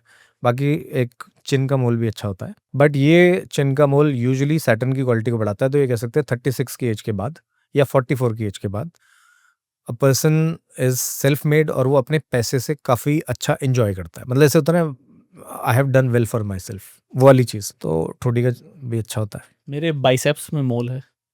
बाइसेप्स आप घर में सबसे बड़े हैं? नहीं, छोटा हूँ मैं, सबसे छोटे हैं? सबसे छोटा हूँ। हाँ, तो फिर ठीक है। मतलब ये यूजुअली मार्स की क्वालिटीज़ को डाउन करता है। ओके। तो बिकॉज़ बाहुबल, मार्स, तो मोल ये होता है, तो ये थोड़ा डाउन करता है इस चीज़ को। तो छोटे भाई इन सब के लिए थोड़ा ठीक नहीं होता। ओके। तो अगर आप यंग हैं तो दैट इज़ गुड। मतलब मोस्टली वही बढ़ाएगा आपका थोड़ा-सा। बैठ जाओ। मतलब सोचना नहीं है, फिर लगे हैं तो लगे हैं। 5 घंटे रात के 3 बज जाए, 4 बज जाए, मार्शियन क्वालिटी बढ़ गई ना। उसे राजा ने आदेश दिया है कि मेरे को इस इलाके में झंडा गाड़ के आना है। तो आपको बस झंडा गाड़ना है। फिर उसमें कितना टाइम लगे फिर सोचोगे नहीं। तो मार्शियन क्वालिटी को बढ़ाता है, बट ये है कि अब बाइसेप्स में पीछे की तरफ हो जाए तो उसका कुछ और मतलब है, आगे कुछ और मतलब है। थोड़ा कॉम्प्लिकेटेड है, क्योंकि क्या होता है ना, बहुत सारी जगहों पे हो सकता है। उन्हें मार्क करना, फिर प्रोपोर्शन में देखना बड़ा मुश्किल है। एक बहुत कॉमन थ्योरी है कि जिसकी पैर की अंगूठे के बगल वाली उँगली बड़ी होती है, घर में उसकी चलती है। इसके बारे में क्या कहना है आपका? इसका डोमिनेशन से कोई लेना देना नहीं है। मैंने एक रील भी बनाई थी इस पे बहुत पहले। कहते हैं ना, ये लड़की का अगर ये उंगली ज़्यादा है तो ये सबको दबा के रखे। ऐसा नहीं होता। जैसे आपके हाथ में ये वाली फिंगर जो है ये सैटर्न की है, ये वाली फिंगर जो है ये जुपिटर की है। Jupiter is your self worth. वैसे ही पाँव में ये आपकी क्या हो गई, जुपिटर की फिंगर। सिंपल सी बात है, पहली उंगली। तो वो आदमी अपने सेल्फ वर्थ को डाउन नहीं होने दे सकता किसी के सामने। He will not be able to hear something bad which he or she is not. उसकी पीठ पीछे चुगली वो नहीं कर पाएगा बर्दाश्त। तो यूजुअली ये देखा जाता है कि मतलब जहाँ अपनी पे आती है तो ये अपना फुट डाउन रखते हैं फिर वहाँ पर। अब यार सास नहीं पसंद करेगी ना इस तरीके की चीज़। सिंपल सी बात है। अब बहू घर में है, वो हर बात में कहती है आप मम्मी गलत कह रहे हो। नहीं, नहीं होता। तो इसलिए शायद फिर धीरे धीरे मतलब ये कल्चरली चला गया। यूजुअली सेल्फ वर्थ का किसी के भी पाँव में हो, लड़का हो लड़की हो, वो अपनी सेल्फ वर्थ को लेकर बड़ा कॉन्शियस रहेगा। ईगो, हमें कैसे कह दिया, ये वाली बात होगी। क्योंकि इंडिया में पहले ये था ट्रेडिशन, अभी भी कई जगह है ट्रेडिशन कि जब लड़की देखने आप जाते हो तो आप पैर देखते हो। अगर अंगूठे के बगल की उंगली बड़ी है तो फिर आप मतलब मोस्टली जो बड़े बुजुर्ग होते हैं वो शादी करने से मना कर देते हैं कि वो इसलिए कहते थे। वो देखिए क्या है ना, पहले के ज़माने में मांगलिक मांगलिक बड़ा चलता था। वैसे मांगलिक कुछ नहीं होता, ठीक है। मांगलिक कुछ नहीं होता। कुछ नहीं होता। काल सर्प दोष भी कुछ नहीं होता। मैं मांगलिक हूँ, मेरी वाइफ मांगलिक नहीं है। 10 साल हो गए शादी को, 10 गुण मिलते हैं, 10 या 12 गुण। अच्छा, कुछ नहीं होता। शादी किस चीज़ में चलेगी? शादी मंगल से थोड़ी ना चलेगी। शादी के लिए 4 पैरामीटर चाहिए होते हैं। हस्बैंड वाइफ के बीच में इमोशनल कंपैटिबिलिटी होनी चाहिए, ठीक है। एक रोती धोती हो तो दूसरे को समझ में आए कि यार ये आंखों आंखों में समझ जाएगी परेशान है ना। तो इमोशनल कंपैटिबिलिटी होनी चाहिए, फाइनेंशियल कंपैटिबिलिटी होनी चाहिए, प्रोजेनी आगे वंश चलना चाहिए, और एक फिजिकल केमिस्ट्री होनी चाहिए। सिंपल सी बात। 70% डिवोर्स इसी के कारण होते हैं, ये स्टडी है। इन 4 पैरामीटर पे देखेंगे ना, मंगल से क्या लेने देना है? मंगल किसी भी घर में बैठे। तो इन 4 पैरामीटर पे अगर ओके है तो शादी चल जाती है। ओके, ठीक है। फिर कुछ रेड फ्लैग्स भी देखने होते हैं, जैसे एडल्ट्री ना हो, एडिक्शन ना हो, ठीक है, एब्सेंस ना हो। मतलब ऐसा ना हो कि उसके चार्ट में ऐसा कॉम्बिनेशन है वो 20-30 साल बाहर रहेगा, ठीक है। और एक और चीज़ होती है एग्रेशन, सामान ना तोड़े फोड़े। अब आपको ये देखना है या मांगलिक देखना है? कोई मतलब नहीं है। मांगलिक की वजह से मतलब लोगों की जिंदगी बन गई और बिगड़ गई। तो ये पुराने ज़माने में ये सब चीज़ें इसलिए चला करती थी कि मांगलिक है तो लोगों को लगता था कि यार मंगल इसका भारी है तो ये थोड़ा सा एग्रेसिव होगी। ओके। आज के ज़माने में आप चाहोगे कि कोई वुमेन, कोई भी औरत, वो जो काम कर रही है वो ऐसे सबमिसिव हो? आप चाहोगे? आप खुद बताइए। आप चाहोगे वैसी दब्बू सी हो, वो ऑफिस में जाए, वो बॉस के नीचे बिल्कुल ऐसे दब के जी सर ऐसे बात करे? बिल्कुल नहीं। आप अपने घर की डॉटर, फीमेल, चाहोगे ना कि वो बोल्ड बने? तो ये पुराने ज़माने में होता था कि पर्दे में रहे, थोड़ा-सा वैसे रहे, तो चलो यार मांगलिक है, नहीं, नहीं मत करो। ये थोड़ा जवाब देगी, ये थोड़ा-सा एग्रेसिव होगी। मेरा एक पॉइंट ऑफ व्यू है इस पे कि अगर आप जो चीज़ आप अपनी बेटी के लिए सोचते हो, जैसी आप अपनी बेटी को चाहते हो, अगर वो चीज़ें आप अपनी बहू के लिए भी सोच लो ना, मतलब बेटी नहीं, वो नहीं जो आपकी बेटी होने वाली है, मतलब जो चीज़ आप अपनी बेटी के लिए चाहते हो कि मेरी बेटी ऐसी हो, अगर वही चीज़ आप अपनी वाइफ के लिए सोच लो ना, तो शायद कभी कोई इंडिया में डिवोर्स नहीं होगा। बिल्कुल सही बात है। बट ये सोचना तो मुश्किल है। अगेन वही वही वाली बात है ना जी। तो पहले के परिवेश में बोले या पहले के टाइम के हिसाब से बोले, बहुत सारी चीज़ें चलती हैं, समय बदलता रहता है, समय से ज़्यादा कोई चीज़ नहीं बदलती है ना। तो उस टाइम पर ये माना जाता था कि यार उल्टा जवाब देने वाली ना आए, ठीक है, काम करने बाहर जाए, इसको पैसा कमाने की वो हो तो ना ही हो तो अच्छा है, परिवार देखे, ये सब होता था। तो पाँव भी देख लेते थे, थोड़ा मंगल भी देख लेते थे, क्योंकि लोगों से जब चला आया तो थोड़ा बहुत सच्चाई तो है उस बात में। बट क्या होता है कि वही शॉर्टकट चाहिए, एक फॉर्मूला बता दो बस, पाँव की उंगली देखी बढ़िया है, नहीं करनी ठीक है ओके, सिंपल फॉर्मूला चाहिए होता है ना लोगों को 10 चीज़ें देख के समझने की वो नहीं होती, शॉर्टकट चाहिए सबको। Right right. किसी के फेस को देख के कितना प्रिडिक्ट किया जा सकता है उसका नेचर या उसका फ्यूचर? सो मोस्टली तो नेचर, कैरेक्टरिस्टिक्स और कुछ कुछ मतलब चीज़ें जो पिक्यूलियर हैं उसके लिए वो पता लग जाती हैं। ठीक है। ये नहीं पता लगता कि घर कब बनाएगा, इसके बाद गाड़ी कितनी होगी, ये फेस देख के नहीं बताया जा सकता। जैसे क्या होता है, एक कॉन्सेप्ट है इसमें, माइक्रो एक्सप्रेशन। ओके। अब जो आदमी ज़्यादा हंसता है उसकी आंखें ऐसी ही रहेंगी ना, सिंपल सी बात है, नाक भी थोड़ी सी ऊपर ऐसे हंसेगा तो उसकी धीरे धीरे यहाँ पे लाइनें बनने लग जाएंगी। तो अगर किसी के क्रोफिट बनता है, ऐसे क्रोफिट कहा जाता है आंखों में यहाँ पे लाइन, ओके। हंसमुख आदमी है ना, तो आप उसे देख के बता सकते हो बढ़िया है गुरु, मजे लेते हो आप जिंदगी में, चुटकुले फुटकुले दोस्ती यारी में मजे लेके चलते हो, तो कहेगा हाँ यार। तो फेस आपका ना रिफ्लेक्शन है बहुत सारी चीज़ों का। ओके। जो आदमी ग्रीफ में जाता है, जैसे आप देखोगे किसी के घर में कोई अनफॉर्चुनेट इवेंट हो जाता है, किसी के घर में अनफॉर्चुनेटली कोई बीमार हो गया, तो वाइफ का चेहरा देखना 6 महीने के अंदर बदल जाता है। कहीं भी देख लेना, किसी के घर में अनफॉर्चुनेट कोई डेथ हो जाए, मदर का फेस, वाइफ का फेस आप देखना, मतलब कुछ दिन के अंदर ही फर्क आने लग जाता है, ये चीज़ यहाँ से लाइनें आने लग जाती हैं। ओके। ठीक है, ये वाली जो पर्पस लाइन होती है ये भी नीचे तक आती है कईयों के, और कईयों के तो यहाँ से लाइन आती है यहाँ पे, पूरे चीक बोन को फाड़ देती। तो this is called as deep sorrow. ये तभी आएगा जब आदमी के टीयर ग्लैंड्स ही अंदर से मतलब सूख गए, सिंपल सी बात है ना। और अगर कोई बहुत टाइम तक रोता रहता है तो उसका चेहरा ऐसे ही रहेगा ना, जब आप रोते हो तो नीचे को करते हो, मतलब that is a natural expression of humans. ठीक है, या स्मक जब आप मतलब ऐसी है तब ऐसे करते हो, या जब आप रोते हो तो मतलब बच्चे को भी देखना ऐसे करके ऐसे रोता है, यहाँ पर जोर डालता है, तो धीरे धीरे यहाँ पे लाइन आएगी। सो हम फेस रीडिंग से बता सकते हैं कि क्या इसकी लाइफ में ग्रीफ रहा है।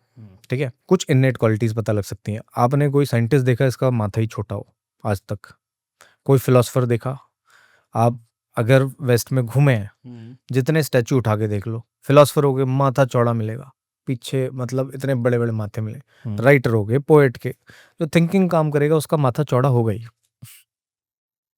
जो छोटे माथे हैं या मतलब जो बहुत ज़्यादा दब के रहते हैं, बाल आगे तक हैं, they usually do very well in social works, मतलब दुनियादारी, बिजनेस। इंटेलेक्चुअल काम तो वही करेगा ना। अब्दुल कलाम जैसा सर होगा फिर उसका, Steve jobs was a visionary thinker, तो उसका सर ऊपर तक था। क्यों था? Because he was mainly a thinker.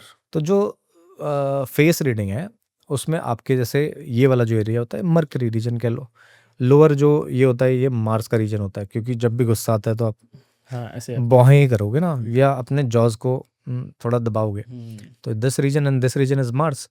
तो अगर आपको जॉ ज़्यादा बाहर दिख रही है और जैसे आपकी भी आईब्रो है थोड़ा सा नीचे को है, quick temper, he is temperamental, quick decision maker, impulsive, है ना। अब आप भी ऐसी चीज़ पसंद करोगे जहाँ पे तुरंत कुछ हो, रिजल्ट आए 1 महीने में, 6 महीने में। आप नहीं 5 साल तक वेट कर सकते किसी चीज़ का।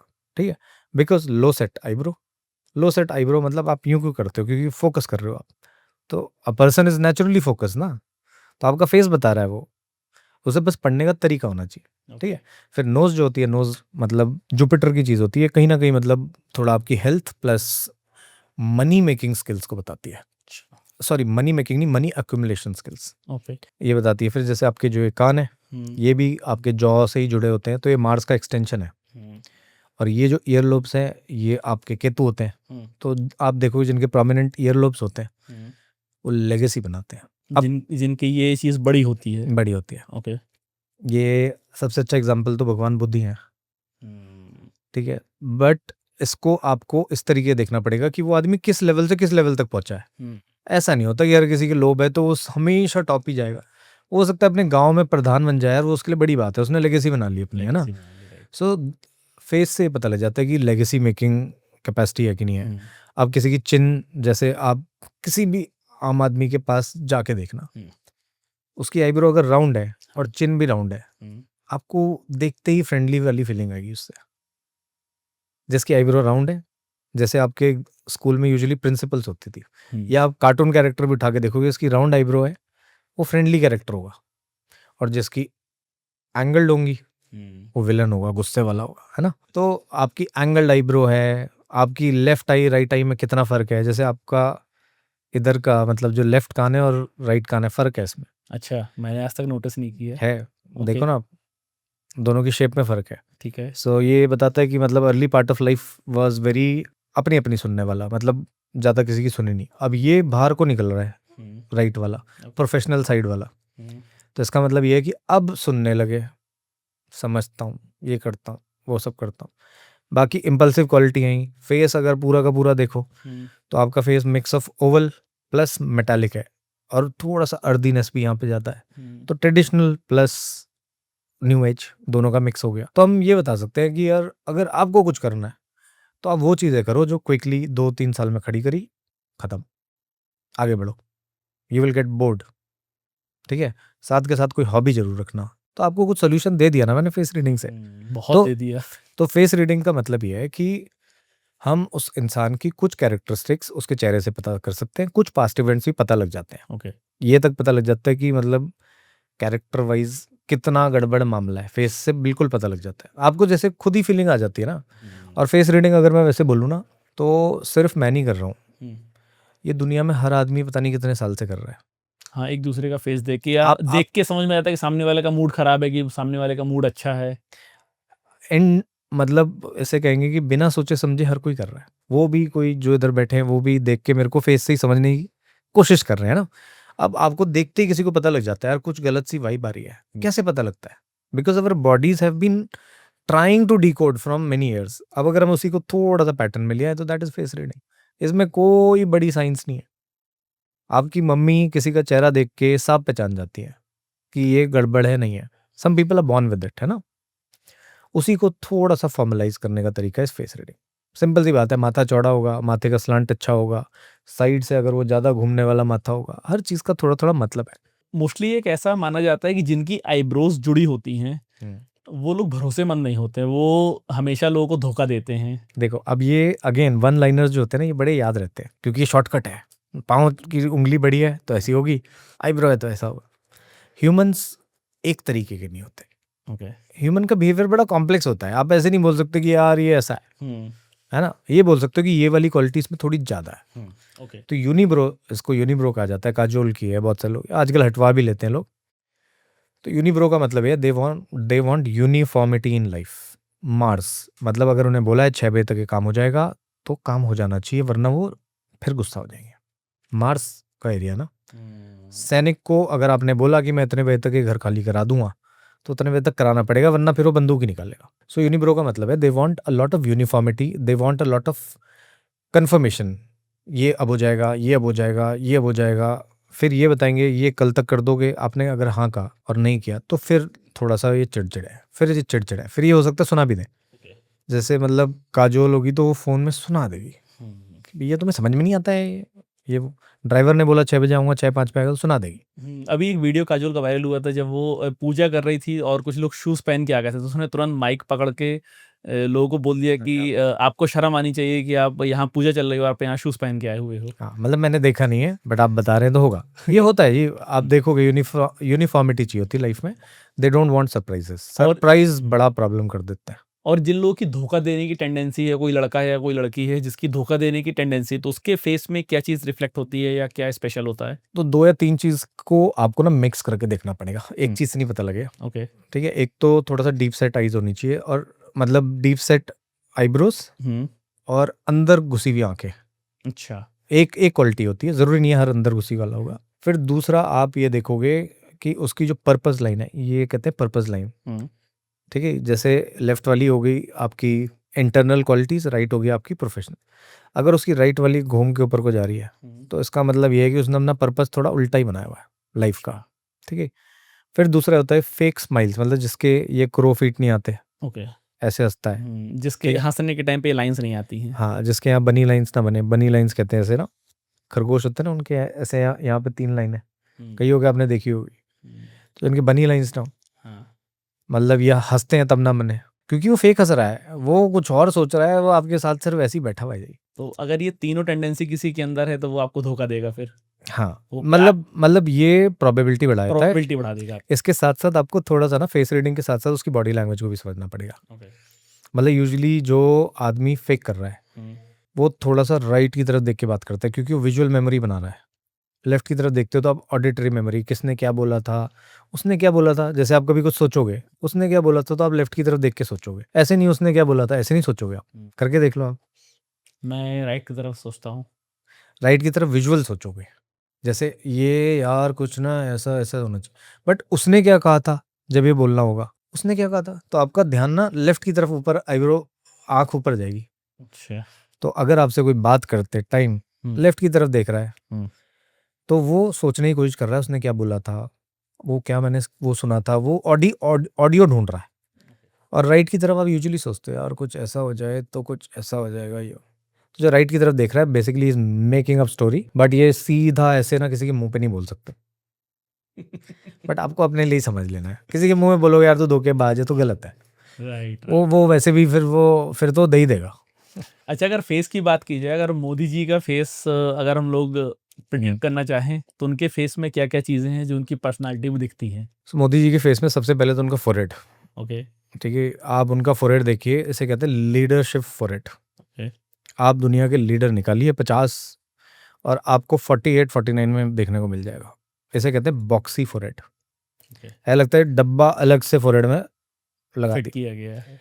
तो आप ये मोदी जी में देख सकते हो, पुतिन में देख लो, चाइना के जो हैं वो भी हैं, अमित शाह। अमित शाह का भी कह सकते हैं, बट अमित शाह का थोड़ा सा राउंड हो गया पीछे की तरफ, हम्म, तो he is not out right leader, क्योंकि उनके अंदर थोड़ा वाटर एलिमेंट आ गया, ओके। तो उनके अंदर थोड़ा सेंटिमेंट आते हैं। वो अगर लीडर बने तो he will go very sentimental, वो फिर क्या करेंगे, वो इमोशनल डिसीजन ले लेंगे, ये वाली चीज़, ठीक है। बट मोदी जी की जो फोरहेड है that is the prime quality. उसके बाद अगर आप देखोगे तो क्लियर डिफाइंड पर्पस लाइन्स है, और उनकी जो चिन है ना वो भी थोड़ी सी यहाँ से प्रोट्रूडेड है, तो दैट शोज डिसिप्लिन, जिसको जो टाइम दिया है, जिसको जो कमिटमेंट किया है, वो वाली चीज़ें। बाकी उनके ईयर भी ना ऐसे निकलते हैं बाहर को, अच्छा। So he is a very good listener also. जैसे दूसरी पार्टी के जो हैं डिम्पल वाले राहुल गांधी जी। राहुल गांधी जी, वो उनके जो ईयर हैं वो बिल्कुल बैलेंस है, ओके। और उनका जो फेस है हाँ, वो बड़ा ही मेटालिक है, उन्हें थोड़ा डिम्पल बचा लेते हैं। हाँ, डिम्पल थोड़ा आप देखोगे जिसके भी डिम्पल पड़ते हैं वो चार्मिंग हो ही जाता है, ठीक है। कोई भी कलर का हो कैसा भी हो, डिम्पल पड़ गए वो उसके अंदर चार्म आ जाता है, ठीक है। तो मोदी के अंदर एक चीज़ ये है, और दूसरा अगर मैं कहूँ ना तो उनकी मेरे ख्याल से लेफ्ट आई जो है वो थोड़ा सा नीचे की तरफ है, राइट आई थोड़ा ऊपर की तरफ है, तो that means his son is getting exalted. Okay. Face wise अगर मैं देखूं थोड़ा सा डिफरेंस है अगर आप देखोगे। आप मैं फोटो निकाल के आपको हाँ देता जी, हूँ। दिखाइए एक बार देख लेते हैं। हाँ, तो सबसे पहले ना इनका फेस अगर आप देखोगे तो बकेट फेस है, हम्म, जैसे बाल्टी होती है ना ऐसे और ऐसे, हम्म, बाल्टी में जितना भरते जाओ उतना बढ़िया है, मतलब वो he is a taker, he will learn from everybody, hmm, ठीक है। बकेट फेस किसी का भी आप देख लेना, दे आर लर्नर्स, इन्हें कुछ सीखना है, पता करना है। तो एक तो इनक्विजिटिव वो वाली चीज़ें, ये वाली क्वालिटीज़ होगी।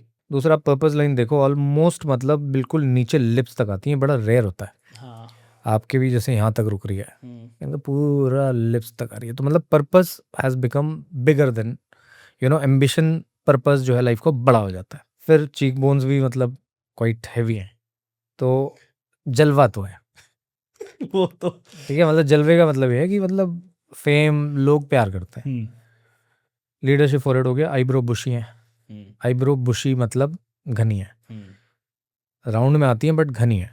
दोस्ती से बात कर लो, छेड़ना मत। बुशी आईब्रो वाले वैसे भी मतलब अगर छेड़ दिए तो फिर मार्स का एरिया ना, मार्स का एरिया अगर हैवी हो गया तो उसके अंदर से खून उबलता है उसका, उसे छेड़ना मत।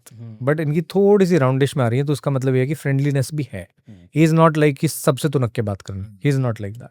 और बाकी लेफ्ट कान भी ज़्यादा बाहर की तरफ जाता है, अब इन्होंने सुनना कम कर दिया। आप देखो ना, लेफ्ट कान जो है बाहर की तरफ है, राइट का कान जो है वो अंदर की तरफ। हाँ, हाँ, तो as second half of his life comes, मतलब पर्सनल लाइफ में जिनसे कनेक्शन है बहुत सुनेंगे, सुन लेंगे, सब कुछ मान लेंगे, right side he will not take you for what you say. अब देश का प्रधानमंत्री सबकी सुनेगा तो काम कैसे करेगा?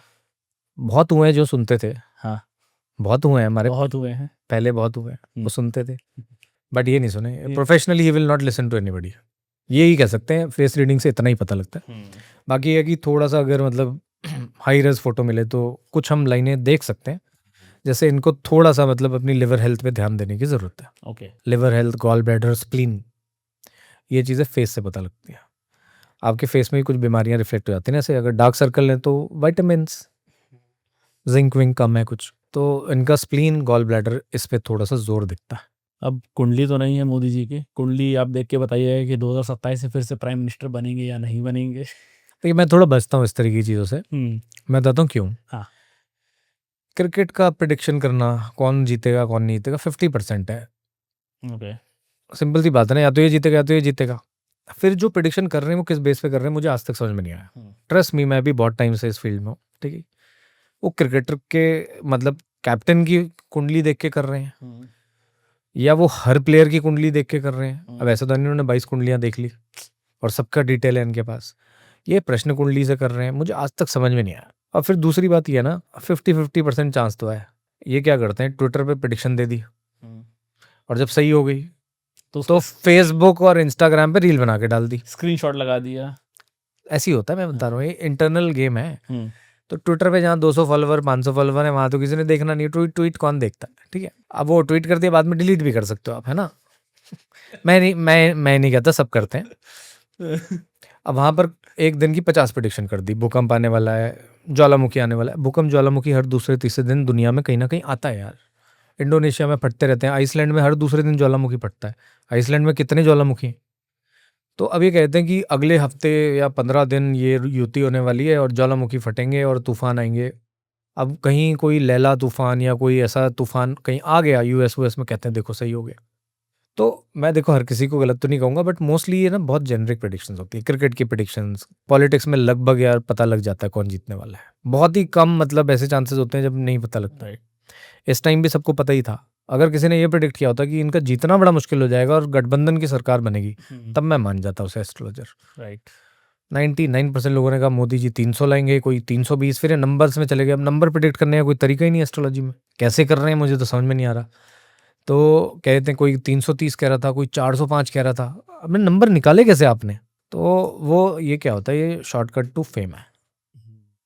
और ये प्रेडिक्शन करने से बचना चाहिए। मेरे पास जो भी क्लाइंट आता है उससे 1 to 1 कॉन्फिडेंशियल तरीके से बात होती है, उसकी लाइफ के बारे में बात हो रही है ना। तो अगर ये मेरे से पूछने आएंगे तो 1 to 1 बता देंगे। आई विश ऐसा हो। बट ये है कि खुले में किसी की प्रेडिक्शन करना, किसी की लाइफ की चीज खोलना, वो भी सही नहीं है। अभी जो अमानवीय घटना हुई कश्मीर में, यात्रियों को मारा गया, तो इसकी प्रेडिक्शन की जा सकती थी कि नहीं की जा सकती थी? अगर कोई पर्टिकुलर करना चाहे तो की जा सकती है। मेन रीजन तो इसका मतलब सैटर्न और राहु का बिल्कुल बहुत 3 डिग्रीज के अंदर क्लोज प्रॉक्सिमिटी में आना है। फिर ये हुआ भी पाइसेस में है, तो पाइसेस रूल करता है थोड़ा नॉर्थ ईस्ट वाली जोन को, मतलब north east from the centre of the earth, not from India. फिर नॉर्थ ईस्ट की तरफ हमने देखा इस टाइम पे म्यांमार वगैरह में भूकंप भी आया था।